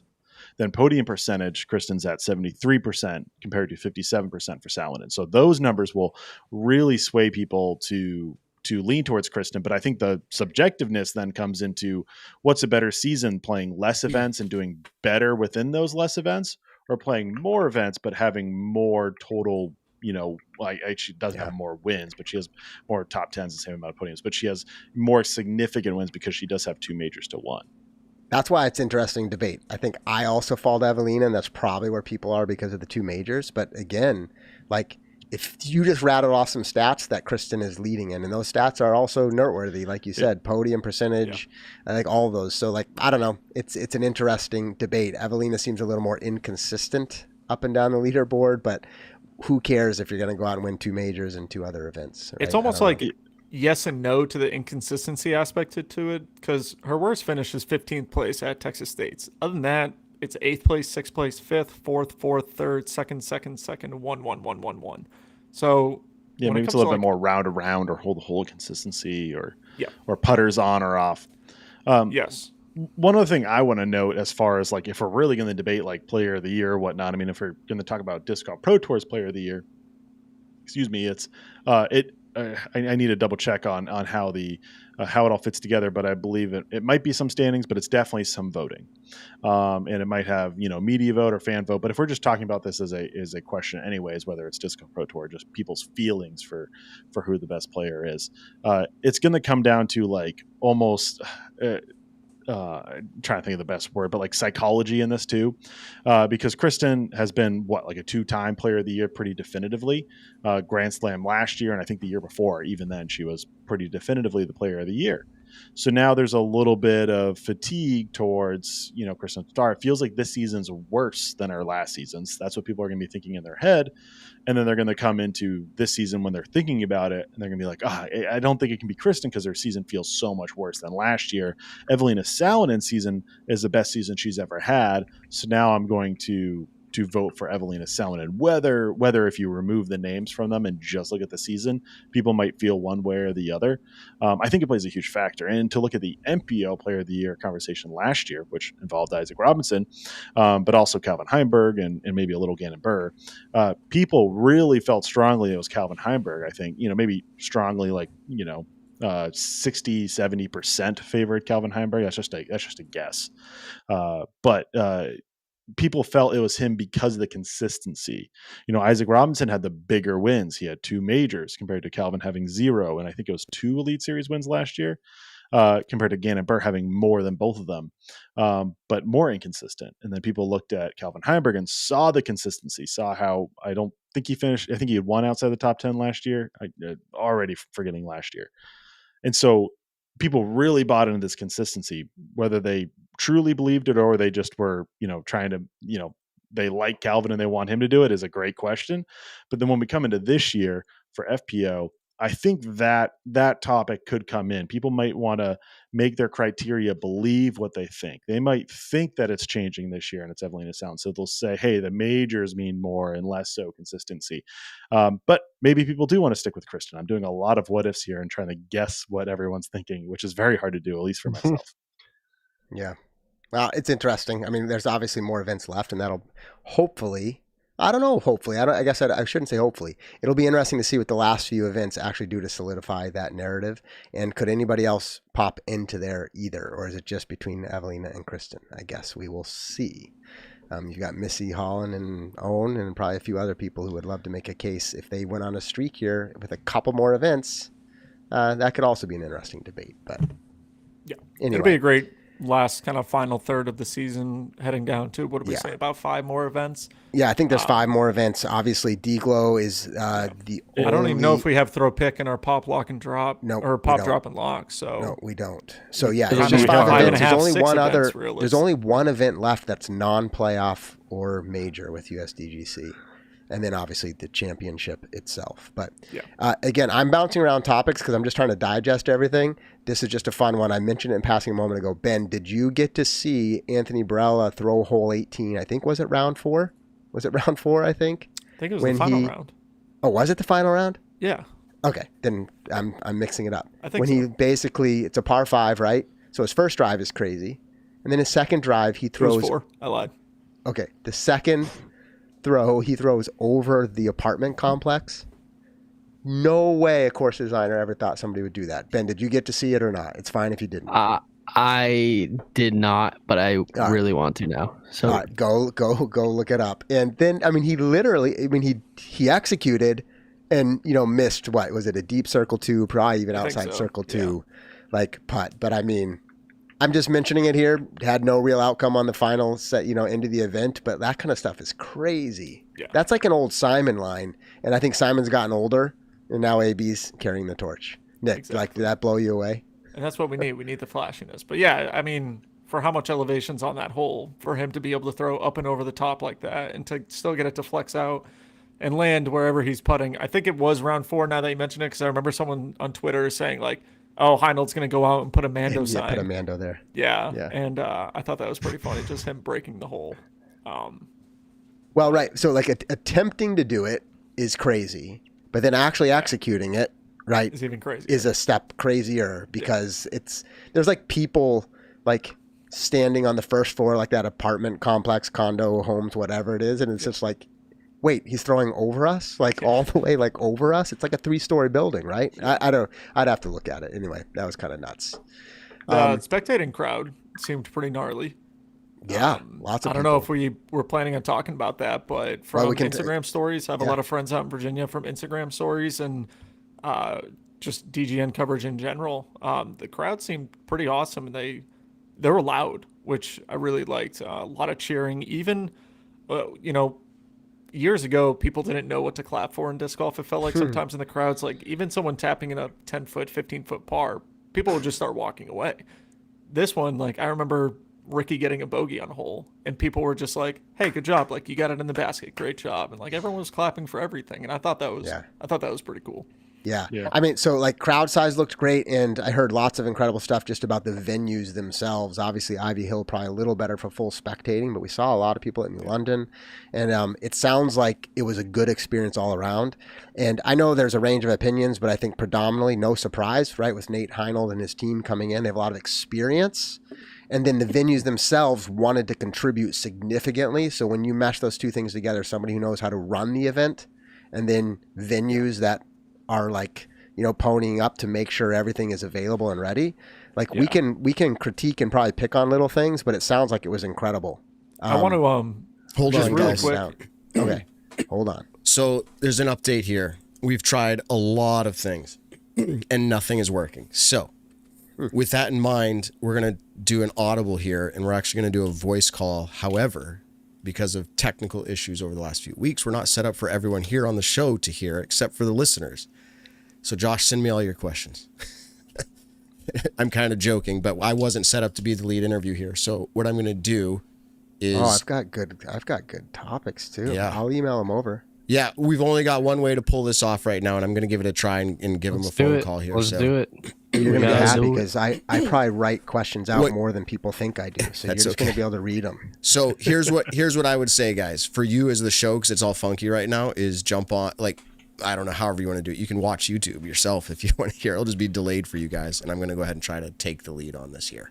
So let's see what happens. I'm going to mute myself on my end just in case. Yeah, no, it sounds good. in all seriousness, obviously you can ask Yeah. anything you want. You know how to do interviews, but I just shot you an email. Okay. I appreciate it. Here we go. Go for it. Let's give a phone call and see if this works out here. Let's see. Well, I hear the ringing. See if we can find a world champion. I No, hear we can hear it too, but it just means Yeah. Can you hear this, Josh? yeah. Yeah, You we can can hear all Isaac. hear it. Isaac might not be able to hear Yeah. you. Okay. Oh, that's probably it. Isaac, you can hear me, right? I can. Okay. Can you hear like Josh? Say hi. Isaac, can you hear me? No. Can you hear Josh? I hear Josh. You cannot. Okay. All Can you right. hear anyone else? Hold on. What about me? Hi. Hold on. So I'm it's- going to try it's all to Matt. adjust this on the fly here. Sit tight, everybody. I'll be. I just want to know what he's spending Hey, wha- $30,000 on. Like, that's my question to Hold always ask on, these people. Isaac. We're He's almost buying ready a for it. Tesla. Is he actually? Can you still hear me, Isaac? That is a horrible touring vehicle. Can you hear Josh or Nick? Can you hear me? Hello, Isaac? hello. No. Anyone? No. Can you still hear All me, right, Matt. Isaac? I can. You can. I hear somebody else too. Oh, you hear somebody hello, else too. Isaac. Can you hear me? This is Ben. Hello. Hold on. That's who's that? I'm curious who. Who is No, that? he can't. Everyone just say like, I "Hi, don't think you I'm can Nick." Hold on. Ben. That was Ben. Hold He on. can hear me? This I'm is so good. confused. This is good talk right here. I'll tell you what. Watch, Josh has the whole Josh, thing prepared. He Try can be the talking one again. person that Josh, say can't. hi. Hello, hello. Can you hear me? Oh, I hear an echo. Oh. No. Can you hear me, Isaac? Yes, I can. Oh, so he can hear you now, Josh. So I'm going to let you take the interview. I'm literally routing things like All right, a I'm muted. madman right now. Yeah, Josh, let's see if we can take it away here. In fact, it's going to be funny if this works out this way, because watch, he's actually going to have video, but it's going to be a phone call if I can get this figured out. Okay, Josh, go That's ahead. fine. We'll give it a go. Matt, I think Isaac's audio is a bit quiet, but Isaac, can you hear me? Yeah, you Just to gotta be turn them clear. up. Yeah, All for right. some reason, your audio are you on your phone, Isaac? It is extremely quiet on your phone, like as if you're across the Let room. us know, Trav. It's quiet for Let you. me try. It's in my AirPods right now. Oh, yeah, it's Maybe I'll not take using it your out. AirPods. I think it's just using whatever's the room. Yeah, the microphone doesn't seem to be So going Matt, through you the can probably AirPods. change that, I tried. right? So just pick up the phone and hold it to your ear like old school. Better. No. Yes. Where? No, that's a little better, Matt. Okay. Where is it picking up his audio from? Well, He's don't holding a have the phone answer to his that. ear. It does not sound like that. Weird. All right. Well, we gonna go for it. Okay, yeah, let's go for it. Let's see what we can do. I'm going to try to adjust it on the fly. This is like the same as getting a roll away on hole 14. But anyway, maybe we'll get to that. Hey, we're going to do our best. So, Isaac, thanks for bearing with us as we work through it. If you can hear me, we're going to jump in. We good? All right. So, it was only 358 days ago that you won your first world championship. So, it's literally less than a year. And you said it was going to be a while before it sunk in. Now, one day ago, you won your second world championship. So I doubt it has sunk in, but can you just let us know a day later how you're feeling and what does this accomplishment mean to you? Yeah, I mean, I am feeling on top of the world right now. Yeah, there's a lot of feelings, a Guys, lot of it thoughts. was a good question while it lasted. No, I can hear him. Can you hear him? Nope. No. Oh, my Oh, you guys goodness. can't hear me now? No, you can hear me, right, Isaac? Yes. Okay. The chat can't. So this is impossible, Josh, because Yeah, you To- can do the interview. yeah, I think I'm going to have to do the interview. I apologize to all our listeners. Yeah. This happens every now and then in the world of live broadcast, but there's no other way to go about this right now. It's just Matt not working. also moved his whole entire setup Yeah. within the past. So Okay. you guys got to bear with So us. Isaac, I Understandable apologize days. for this as well. Here we go. We're going to jump into it. You heard Josh's question. Go ahead and answer that. I'm sorry. All good. I feel like it's mostly stuff on my end, so oops. But yeah, the feelings are just unreal. I've been kind of thinking about it all day, and just to have my name kind of written down, you know, along Paul Macbeth and Ricky and Climo and Barry Schultz, is something as a kid growing up watching disc golf and, watching all these players play was something I just never even thought would be possible. And so just trying to grasp that idea that now I'm kind of up there with them is still something I'm trying to get used to. Yeah, incredible. I will say that I saw you respond to a fun Facebook group message where someone said, "Hey, how does Isaac ever win?" And then when I see him at Worlds, how does he not win everything? And you said same, which people loved that. I think that was a resounding feeling, and I don't mean that negatively, except to say that it seemed like if anybody was rooting for someone else besides you, you were just making them extremely angry because you don't make many mistakes when it came to this event, and it seems a lot of the majors. But congratulations there. Only a small group of people have defended this back-to-back. You are now one of 5 people to do it, including Climo, Schultz, Macbeth, and Wysocki. You have joined that group. So tell us how the actual tournament play went. If we look at how each round ended your lead or shared the lead wire to wire, how does the impact feel of the tournament? Is the difference in a strong lead versus chasing? Like you were in front the whole time. What is that like? Yeah, being in front for me is I've played from in front a couple times. Champions Cup last year, I kind of held a pretty good sized lead all the way through. This one felt a little different because I knew I was playing well and I knew I wasn't going to make huge mistakes, but I think I can get a little lax when it comes to like closing out the tournament. And so, round 2 at Ivy was really solid. Round 1, of course, was really good. And then round 3, I started to get a little shanky and started missing my lines a little bit. And I told my dad, I was like, look, I just got to get off this course. Got to end the day because I don't want anything crazy to happen, anything bad to happen. Because I knew I was a little bit off on the 3rd day. And then going into the 4th day with the lead, I definitely felt a little comfortable. I had 3 strokes over Joey Buckets and 6 strokes over Nicholas. And I think I was more focused on the 6 strokes from Nicholas because I knew he was going to make a big push. And Joey was just a little bit off on the 4th day. So I was really focusing on Nicholas, especially towards the kind of the back half of the round. And that's where I made, hole 6 was a crucial mistake. I did the one thing you can't do. And I got really nervous and really lax with a lot of the strokes that I was throwing.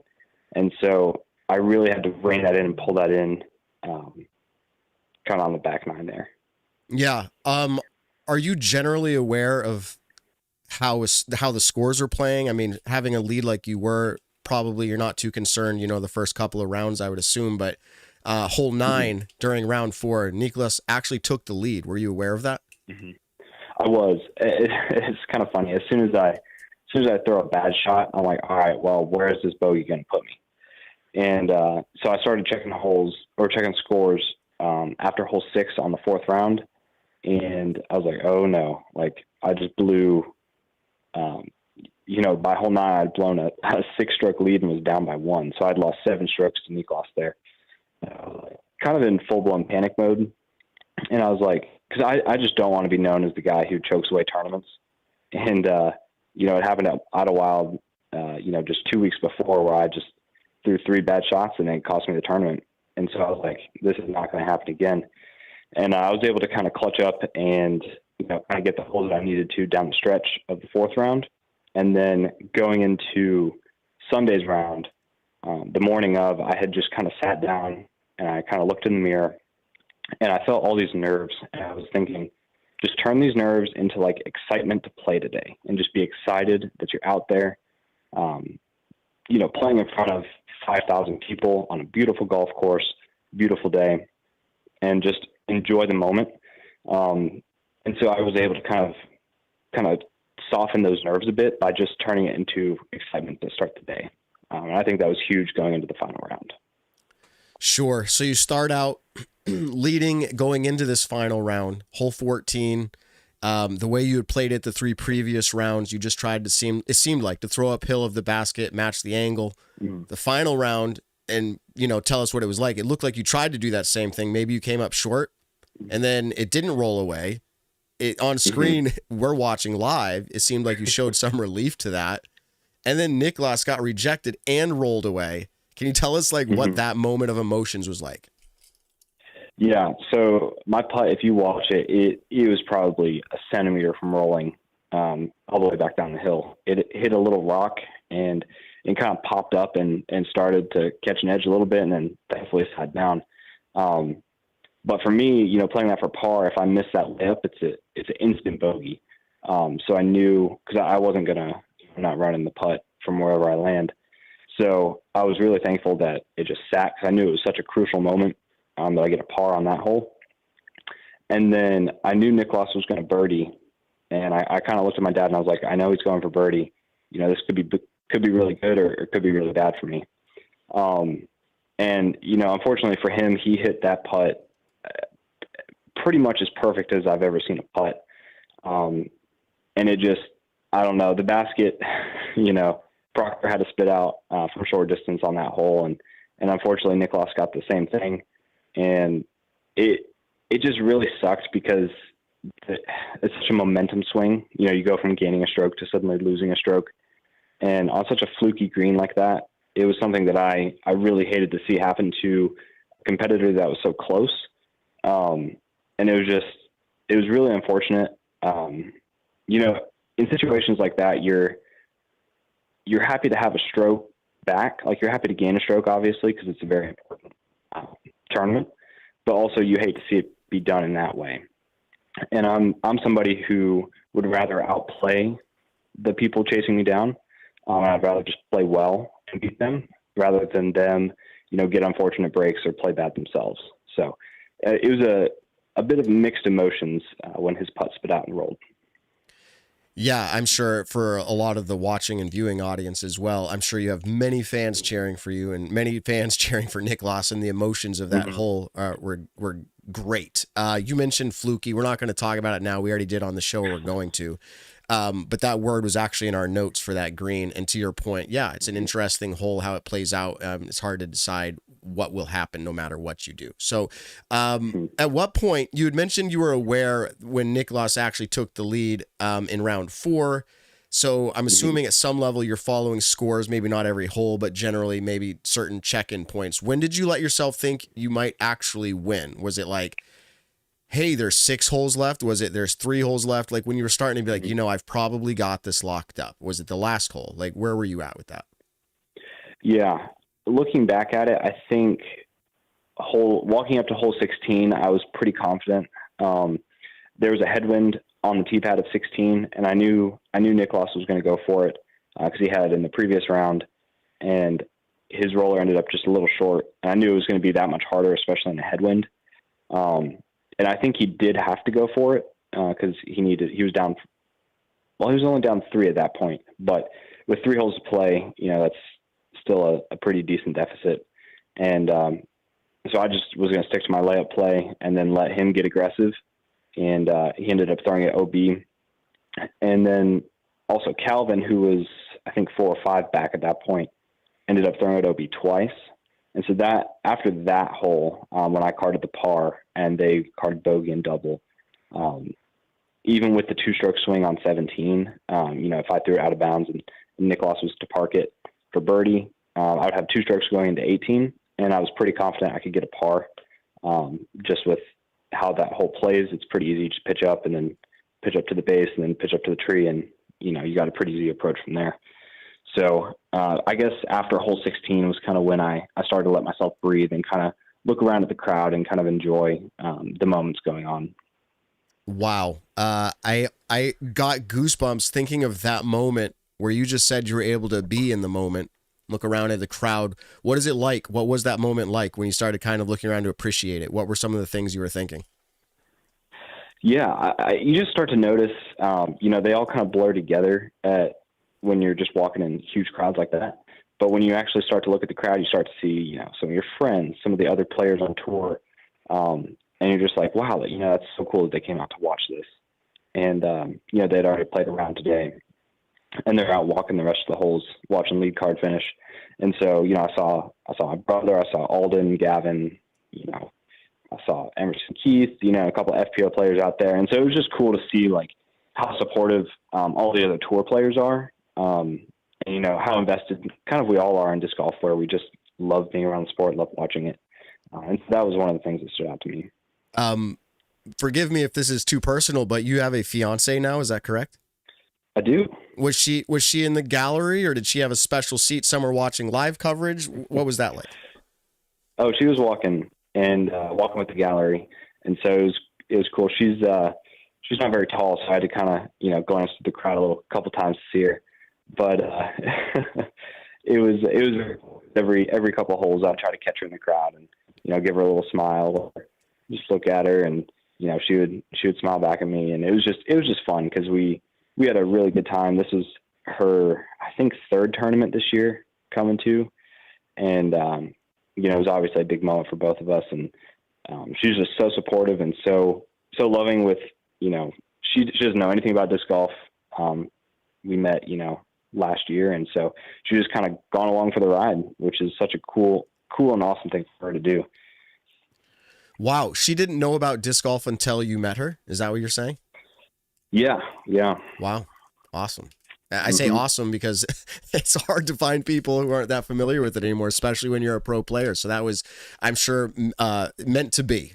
So you mentioned your father a few times, that you'd say something to him like, hey, maybe Nicholas is going for a birdie here. Sounds like maybe a little bit of a sounding board. And I don't mean a therapy session necessarily, but being able to vocalize things that you're thinking internally to someone else can help you process. Does this make a real difference for you? Do you think, hey, and I'm going to set myself up here to be slammed, but if I was your caddy, I'm not going to be the same, or probably negative compared to what your dad's doing. What's the difference there? Yeah, I told him after the tournament, I was like, I really don't think I could have done that without you. And he's somebody who over time, he's figured out he just needs to let me talk through it. And I'm somebody, as soon as I get it out and as soon as I say it, I can forget it and move on to the next shot. In the fourth round of Ivy, where I lost the lead for a bit, I told him, look, I'm gonna choke this tournament away. There's nothing I can do about it. And then I was able to kind of just process that thought, get it out of there, and just move on. And so he's kind of an invaluable asset in that way, to where I can just kind of rant and then move on. And so it really does help, especially in pressure moments like this one. Excellent. So do these courses suit you well? Now, when I watch you win Champions Cup or Worlds up at Smuggler's Notch, and now here, it seems like they do, because, and again, I say this and you probably can think of a few mistakes, but with almost perfection. So it comes across as they suit you well. But how do you feel as a player? Is it the courses suiting you well, or are you just like rising up and saying, I have to perform no matter what the course? I think there's a little bit of, rising up to perform no matter what. The whole week leading into Worlds, and really before Idlewild, I'd put so much time into getting the shots down that I needed and the putts down that I knew were necessary to win both of those tournaments. And both of the, Idlewild and Worlds this year, I felt like really suited my game. Obviously New London was very similar to Jackson, or Nevin. I kind of compared it to both of those. If they had a baby, that would be New London. And so there's just a lot of like touchy turnovers or placement shots that I think I really excel at. And then you go out to Ivy Hill, and, you think golf course, you think big distance. But I think there was only like 3 holes that really benefited the people who can throw 600 feet. The rest of it was very precise landing zones, angle control, and really just knowing how to place a disc where you wanted to. And so that's, like I said, that's something I think I do well. And then if I'm putting well, that just kind of adds to the how my game is, and thankfully it all clicked this week. So yeah, I think that the courses really do surprisingly suited my game well. Yeah, Okay. Let's go back to 14. You mentioned it. You don't like seeing a competitor roll away on a fluky green. Use the word fluky. I also had the word fluky in my notes. I don't think it's a coincidence. There's two things. One is you already said it's fluky. I think we all see that. So nobody really wants to see a fluky green. You mentioned that. But I want to take it more to, let's just go to Ivy Hill in general now. My question is going to stem around the course as a whole, never having been played before. What do you think about that? I think there was a time and a place where the Pro Tour, and this is not a Pro Tour event, I understand that, but the Pro Tour used to have this like process of, you got to get, I'm trying to think of the right word here, a process for becoming an elite event.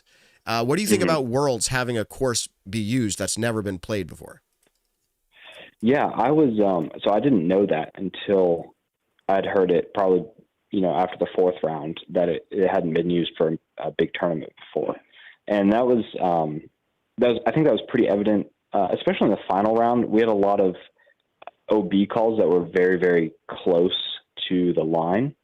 And there just weren't spotters in the area where we were throwing. And so we as the players, it's always up to the card, but we had to make a decision based on being, 450 feet away.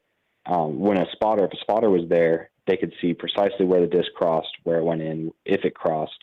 And so that caused a little bit of tension between the cards, or the card just having, if they can test a course first for a big tournament, they kind of know where the spotters need to stand.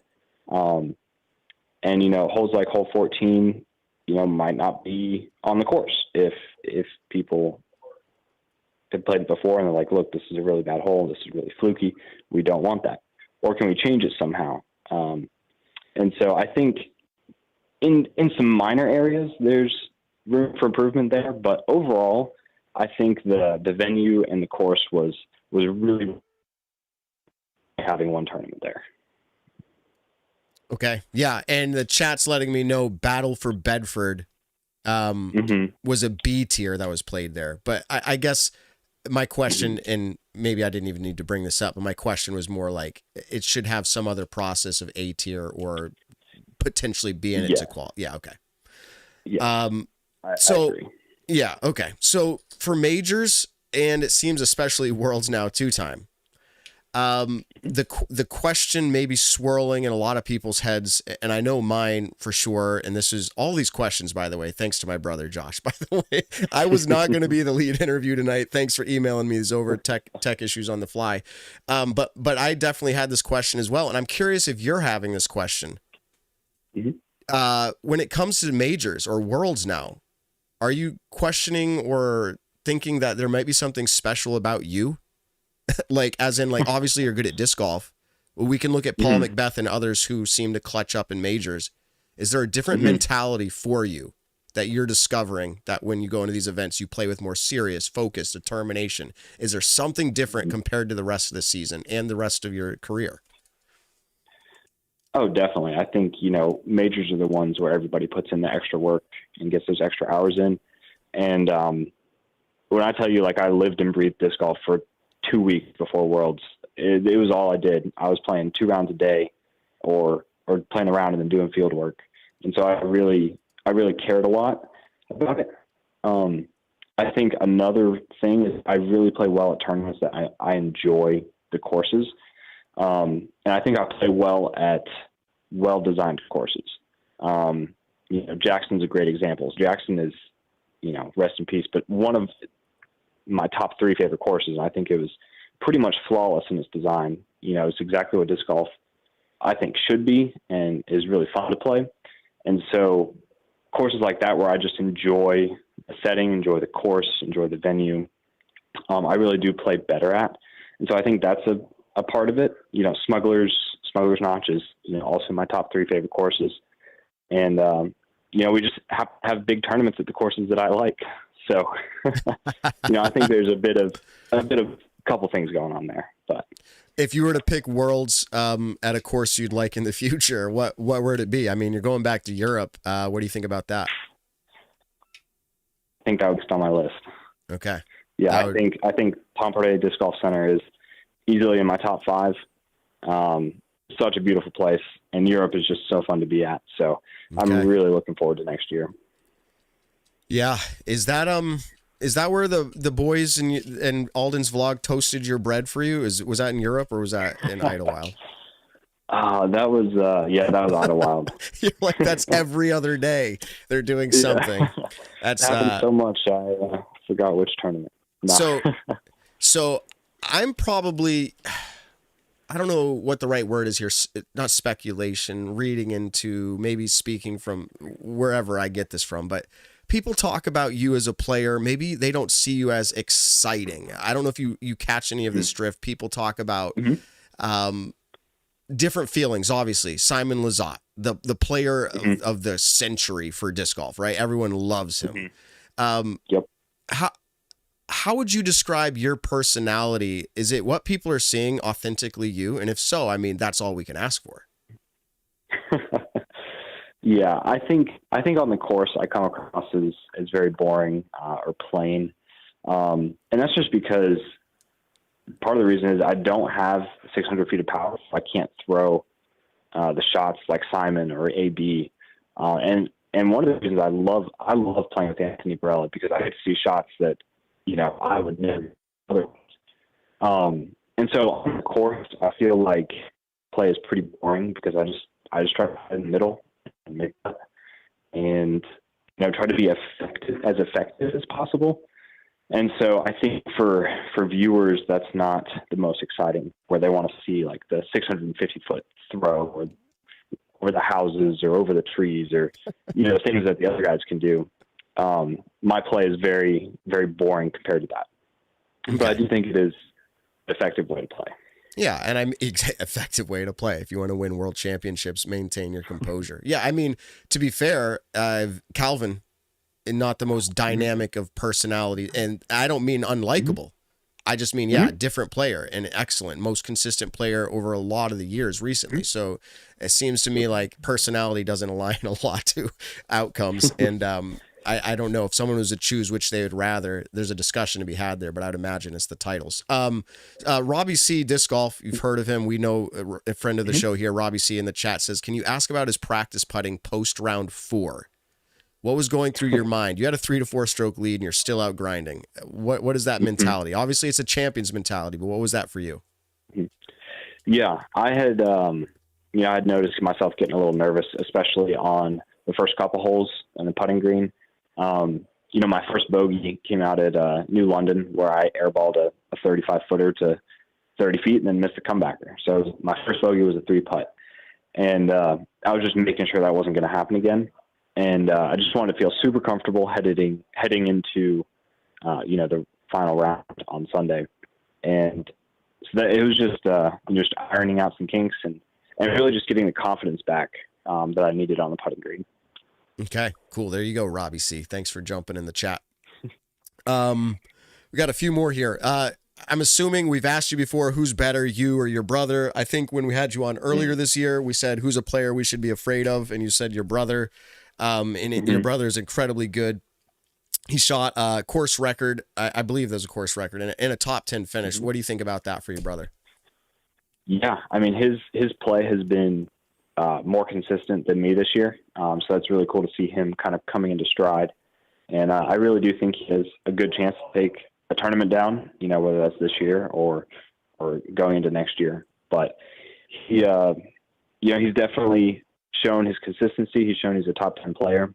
And it's just been so fun to kind of share our tour experience together because we are pretty close. And so it's been neat to kind of battle each other out. And, after the World's win, one of the first things I did was look at DGPT standings to see I have him by 50 points now. So competition that was the goal. Yeah, competition with brother, for sure. And I just looked up your average finishes because you did talk about consistency, and I would have agreed with you, and I think we both would have been right.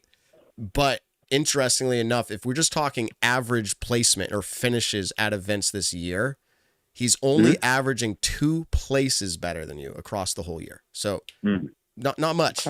You're averaging 18th place, and he's averaging 16th place. So like, a win is a big deal. I think that's part of it. So there you go.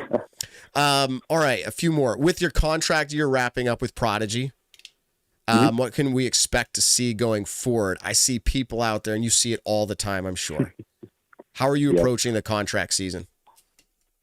Yeah, I think I'm approaching contract season as, looking at it as far as what's best for my career and what, what's going to set me up, both, promotion wise, I want to be able to promote myself and kind of grow my brand. And I also want to, make enough to stay on the road. And so those are kind of the two factors that I'm looking at. And, if I'm really open to any company, if Prodigy steps up and is like, hey, we're going to promote you and we're going to keep you and we're going to pay you, then, I will be very happy to stay with them. And, at the end of the day, I think it comes down to, what's going to be best for my career long-term. So that's how I'm looking at it. Yeah. And we just talked about it. You have a fiance, you're going to be having a family, and your skill is rising to just put a stamp on the fact that you are that good player. I always go back to an interview we did with you. I want to say it was a year or 2 years ago now. And I said, hey, what's it like to start feeling like maybe you're a top 10 player? And you said, oh, I don't know. I'm kind of starting to get used to it. Maybe. And now, this year you might've felt a little differently about it. You knew the skilled player you were, you go into Worlds and you win it. And now you're a 2-time. So let's jump ahead to, I mentioned Europe next year, and you said you like the course. It's in your top 5. It might be a curse to ask you this, but is this going to be a 3-peat? What do you think? I am going to give it my all. And, I'm not going to go out there and I'm not going to give up. And, I didn't think 1 was possible, and I certainly didn't think 2 was possible, but, I'm not, 3 might be impossible, but I thought the other ones were too. So, might surprise myself there, but I will definitely be going for that number 3, and just gonna look to stay in it the whole time.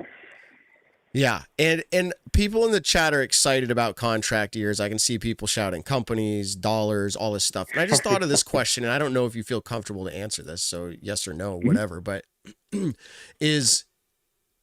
saw the rise of disc golf, as in people making millions of dollars. Some contracts leaked, speculation on value. Eagle McMahon changes. We don't hear anything about that, or at least I didn't. You have to believe that with the bubble or the plateau being what it is, and we didn't hear about Gannon either. But you're in the circles. You're a player. Don't necessarily tell us what you know about people are making. But my question is, what do you think a player who has multiple world titles back to back probably deserves? Are we talking millions of dollars? Is there a lot at play here? Are we talking nowadays, hey, I'd be happy with 200,000 a year? Like what types of numbers are we talking about in the disc golf world now? Yeah, it's hard to see because I don't see it from a manufacturer's point of view. And so I don't know if this man is making money off of Gannon. His season certainly is successful enough that they should. Yeah. I don't know the exact numbers he's getting paid. So, I think that, we saw, everybody knows this, we saw a huge spike with COVID and with the years kind of after that. And now things seem to be kind of cooling off a little bit. And, talking to my agent, I work with Blake Schaefer. And, Blake's a great guy. Blake's awesome. Love him. And he, he's like, it's cooling down a bit. You're not going to get the $1 million deals. And as a guy who's been on tour for, 2.5 years at this point, like I wouldn't expect a $1 million deal to be thrown at me. I'm looking at more, I would hope to crest like the 6-figure mark. Looking at 100, 150, somewhere in that range. And if offered more than that, then, that's just a bonus. Yeah. So it really just depends on the manufacturer and what they're looking for. And, so yeah, I don't know. I can hope, but, we'll see. Yeah, and I mean, in all seriousness, it's a new frontier for the disc golf world because, like we said, it did have that spike, and that was probably unusual. And people strike when the iron was hot, and they're capitalizing off of it. But I think people are stepping back and just seeing what they can actually afford and what is a good deal for both parties. That's good to hear from your perspective on that. I usually send it out to say, is there anything we missed? I'd ask the rest of the show here, but they're actually listening via YouTube right now. So they're not live with me on the call. We'll join again right after this. But is there anything I missed that stands out to you, or any shout outs you want to do, or anything else coming up? Ways to support you.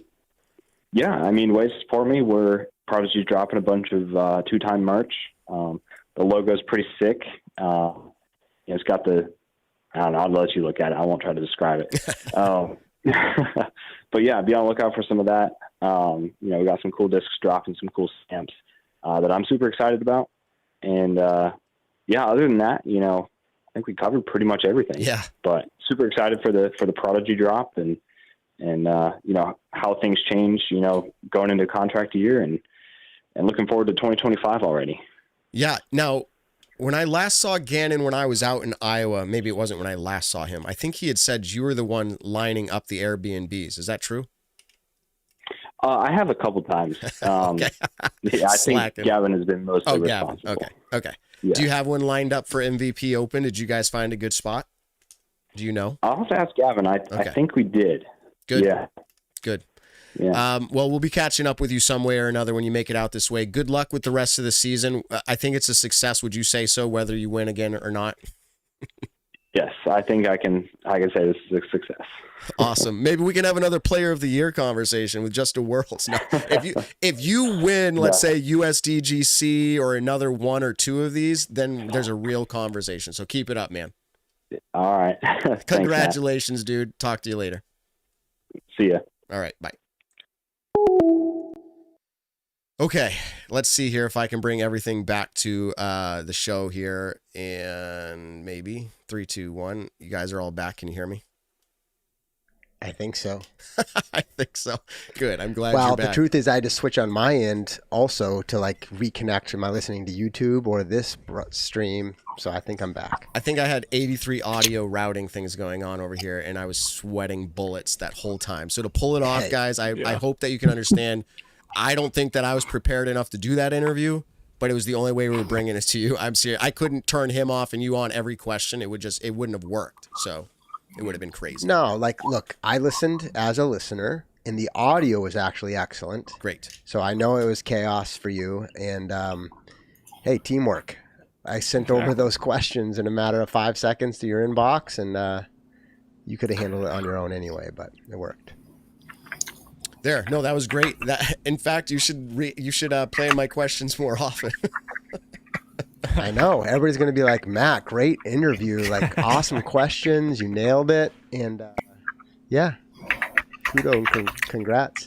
Oh. Maybe I should just start sending them out to everybody each time, and then you'll all know where my secret sauce is. It's writing out my questions. And to be honest, in the past that used to happen too. I'd write up questions and Nick would ask them, and it was hilarious because people used to be like, man, Matt sucks at asking questions. And then Nick would ask one of the questions I wrote, and everyone's like, good question, Nick. Good question. Yeah. It's always funny when... I know. Well, that's here. I was like, wow, Matt, that was a great question. And then I'm looking at my screen, and I'm like, wait, I wrote that. Yeah. Word for word. Yeah. Okay, so... here's my thought. We're a long show tonight, but it's post-World, so I expected that. Does anyone here have any reactions or important reactions to Isaac's interview? If not, I want to spend can we limit ourselves to 3 minutes talking about hole 14? I'm done talking about it. You guys. Well, we don't have to drag it out. It's just, it is a hot topic, and so I'm going to straight up ask. Nick, hole 14, Ivy Hill. What do you think? Yeah, I don't think anyone liked the green, realistically. Let me actually go into a text that I had with one of the pros, and let me see if I can find. Hole 14 isn't a good hole, but if you can't match the angle of your disc to the hill, you should rethink. Pretty much what's that saying? Yes. And some other pros that I've talked to said a few holes at Ivy Hills could use a good redesign on them. Majority of the course was good, but hole 14 specifically, Not a good landing zone. Yes, you have to match. I think it just caused too much flukiness when it came to people who did have putts for it, which weren't a ton of people. But for the people that did, look at Nicholas, look at James Proctor. James Proctor was, 5 feet away? It spit out and it rolled to OB. And Nicholas almost rolled to OB. Like, it needs a tier system. If you're going to go that high up a hill, I think it needs to be tiered, retaining wall, built up very, very pretty, or move the basket 20 feet down the hill. And make it a little bit more realistic. Yeah. In general, like, I love the challenge. I'm good with that kind of variety. There's all different opinions. You can make it a bunch of different ways. I think if it's all grass and not bumpy rocks, then I'm good with it. Yeah. Because then, like, by the way, you still could get a fluky roll away, right? But I'm okay with some margins of that, because then you have a real decision to make of, if I'm 30 feet, maybe I actually lay up again, right? There's that decision. Mm-hmm. But you also, in theory, have the technical skill to match the angle and lay up on, if it's like good, thick grass, right? Yeah. That's like spongy grass that typically grabs. But when you have unassorted random like rocks on the hill, now you're literally inviting chaos, and we saw it. So anyway, exactly. I don't think we have to like beat that to death, but it's a hot topic, and I thought maybe we'd get our own reactions. It's one of those things where, obviously pros did complain, and then some pros loved the place. Everyone played the course. Everyone has a different level of skills, but yeah, for anyone that's 90 to 100 feet out on that hole, if you're not laying it up and trying to match the angle of the disc, then yeah, you should be rethinking why you're at the World Championships. But I specifically went back and watched how Isaac played the hole every time, which is why there was an interview question about that. And like, he very, very technical, like putting it on the right angle every time, just above the basket.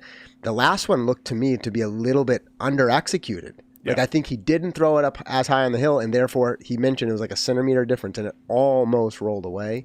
So I think really pros probably could take a little bit more responsibility for how they play the hole. But then, like I said, there were some good shots that just got the weird, funky rocks, which does feel random, and then it just stands up and rolls 120 feet down the path. Nicholas's putt, I mean, you could argue that it was a little high, but that was almost a picture-perfect putt. It's just the way that gravity is going to come, like literally coming down the hill like that. The second it hits the pole a little bit too hard and it comes out of the basket, see you later, sayonara, goodbye. Like, that disc is just going. I don't think he should have been punished as much as he was for what seemed like such a good putt. Obviously, it wasn't a perfect putt because it didn't stick in the basket. It could have been basket error. I'm not really sure. But even watching something as simple as James Proctor's was pretty brutal to watch. That's just kind of not enjoyable disc golf to watch, in the sense of, they got punished for, especially Proctor, got punished for something that should absolutely not have been punished for. Normally those Innova baskets too are some of my favorite baskets. Like, some of my favorite baskets ever were Pyramids' old baskets that they had before they went to the veterans. I felt like they caught everything and anything for the gold baskets they had. And, this week, I feel like we saw actually a pretty fair amount of spit outs on them. The ones over at New London, Discraft, technically the Discraft course at New London, obviously had the Chainstar Pros. I felt like those were pretty great. Those are some of my favorite baskets. But yeah, I don't know. A green like that just causes too much flukiness. Like Isaac was saying, you don't want to see that. He'd rather beat people straight up than have a two-stroke swing because of that. Yeah. And then also, that killed all the momentum out of Nicholas, I feel like. That's just, you can't mentally, how do you come back from that in the sense of like, wow, I literally putted that exactly how I wanted to, and now I'm taking 2 strokes worse because of a shoddy green with potentially a shoddy basket, maybe a shoddy putt. But this is where I find it interesting. So like, I agree almost entirely. So I'm kind of playing devil's advocate, but I actually think I believe a small percent of what I'm about to say, which is, if you put Nicholas back in that exact situation again, literally right now, right? Does he try to putt a little bit differently, knowing what had just happened? No, I mean... So you don't think he tries to put it 2 inches lower than he put it? I mean, I don't think he tried to put it as high as he did, but when you're, 65, 70 feet away and you're putting uphill on a massive slope, I mean, the whole thing is you're aiming at the band of the basket. You got to put it high because you got to get above the rim. Because if you hit low on that putt, there's no chance that it's sticking. So he putted it, I would say, exactly how he wanted to. He probably thought that was the best putt that I could ever have on this hole, and that's what it did. Obviously, hindsight 2020. If that's the exact thing happened. But this is what I'm saying. I'm saying give him a second chance. I'm not saying rewind time. I'm saying go back and do it again. He's putting it 2 inches lower on purpose. If he's not, then that it would be foolish because you saw what just happened. Yeah. It's also possible that he was aiming 2 inches lower and he didn't execute. Right, and didn't execute, and therefore that's what happened. So again, I want to be clear that I don't like the way that transpired. That doesn't quite feel right. That's why I'm remove the rocks, maybe a little bit more clean, so that if it still rolls away, it rolls away. So I'm with all that, but I do think sometimes it's the evidence is in the fact that he would probably do it slightly different. Now, Nick, maybe you disagree, which is great, but I think he would do it slightly different if he had a second go at it, knowing what happened. Yes. I mean, yeah, but that's my point, right? Yeah. Nick, that would have been a clutch moment. That would have been a clutch moment in that round. Yes. And by the way, it looked like an incredible putt. So that's what I mean. I'm not really knocking what he did. When you watch it in real time, right, and our brains process really fast, and when you see it, it looked like it went in. I was like, oh my goodness, he just hit the putt. I know. Yeah. And I mean, because it was that was the putt. Yeah. So, I mean, we all felt that, and that's what I'm saying. It's not like it deserved that spit out. It's not really my point. No. But, wow, he made the putt, it popped out, and that hole has been so brutal, Niklas just turns around. He doesn't even watch it. I mean, it's just I know. He knows it's going to roll away. Yeah. And that's one of those holes he was, quote-unquote, lucky it didn't go out of bounds, right? Yeah. I mean, lucky, not really the right word there, but... in a sense, yeah. But I don't know. It's interesting. It's interesting. I haven't talked to anybody. Nick, you've got some messages with people going, but my thought is I wouldn't. Of course, they would adjust that green if they were hosting another Worlds or the Pro Tour Championship next year. They're going to make some changes. Supposedly is going back there, but I hope they don't totally soften it. In other words, what I'm saying is I'm okay with a hole that requires some kind of really crazy technical stuff that we don't face a lot. That has some rollaways. I'm all right with that because rollaways are scary and it forces the player to think, should I do something different than I normally do here? And I like that. Yeah. I don't like the rocks tipping your disc up when it's really bizarre. So hole 1 at the disc golf, European Disc Golf Festival, hole 1. Now it was on a slope. They had the temporary basket on that wedge. That was not as sloped, but I think if you take a slope, significant grade, whatever people are saying it was, 45 degrees, 50 degrees, whatever it was, and get rid of those rocks or anything like that, then all of a sudden it's better. Because you can't guess if I'm going to land an inch or two left or right on your layup, but you can lay the angle of your disc in a professional manner. So yeah, I agree. And this conversation has come up a lot. Whether it was the woods of Maple Hill or other places, get rid of the roots, get rid of the stumps, because when we're coming in and someone hits 6 inches further and someone hits 6 inches back and hits the root and goes OB, it's it's interesting, right? Yeah, because it's if somebody, I don't think I would like it, but if somebody's no, the rocks are part of the design on purpose because we're actually trying to force them to lay up on the edge of the circle. Yeah. I mean, I don't know if I love that, but I guess that's the whole point. It's there can be an argument. We like roots, right? It's part of the way we protect the ground play or whatever, but I don't know. Ben, we're probably getting close to wrapping, but we are arguing over here politely, and you must have something to say. Yeah, my opinion is I do like the hole. I think it's unique. I do like the green as well. I agree with you on if it's going to happen again to remove the rocks, but to me, the green seemed kind of like a Silver Series green, and maybe that makes sense to some people, maybe it doesn't, but I do like the idea of it. I just think for the World Championship, a gimmick green like that, and we saw it came down to it pretty much with Niklas's putt. It's just a brutal way to kind of put less excitement, I guess, on a World Championship off of just a fluky spit out. I don't think it should have spit out. It just happens. That's disc golf.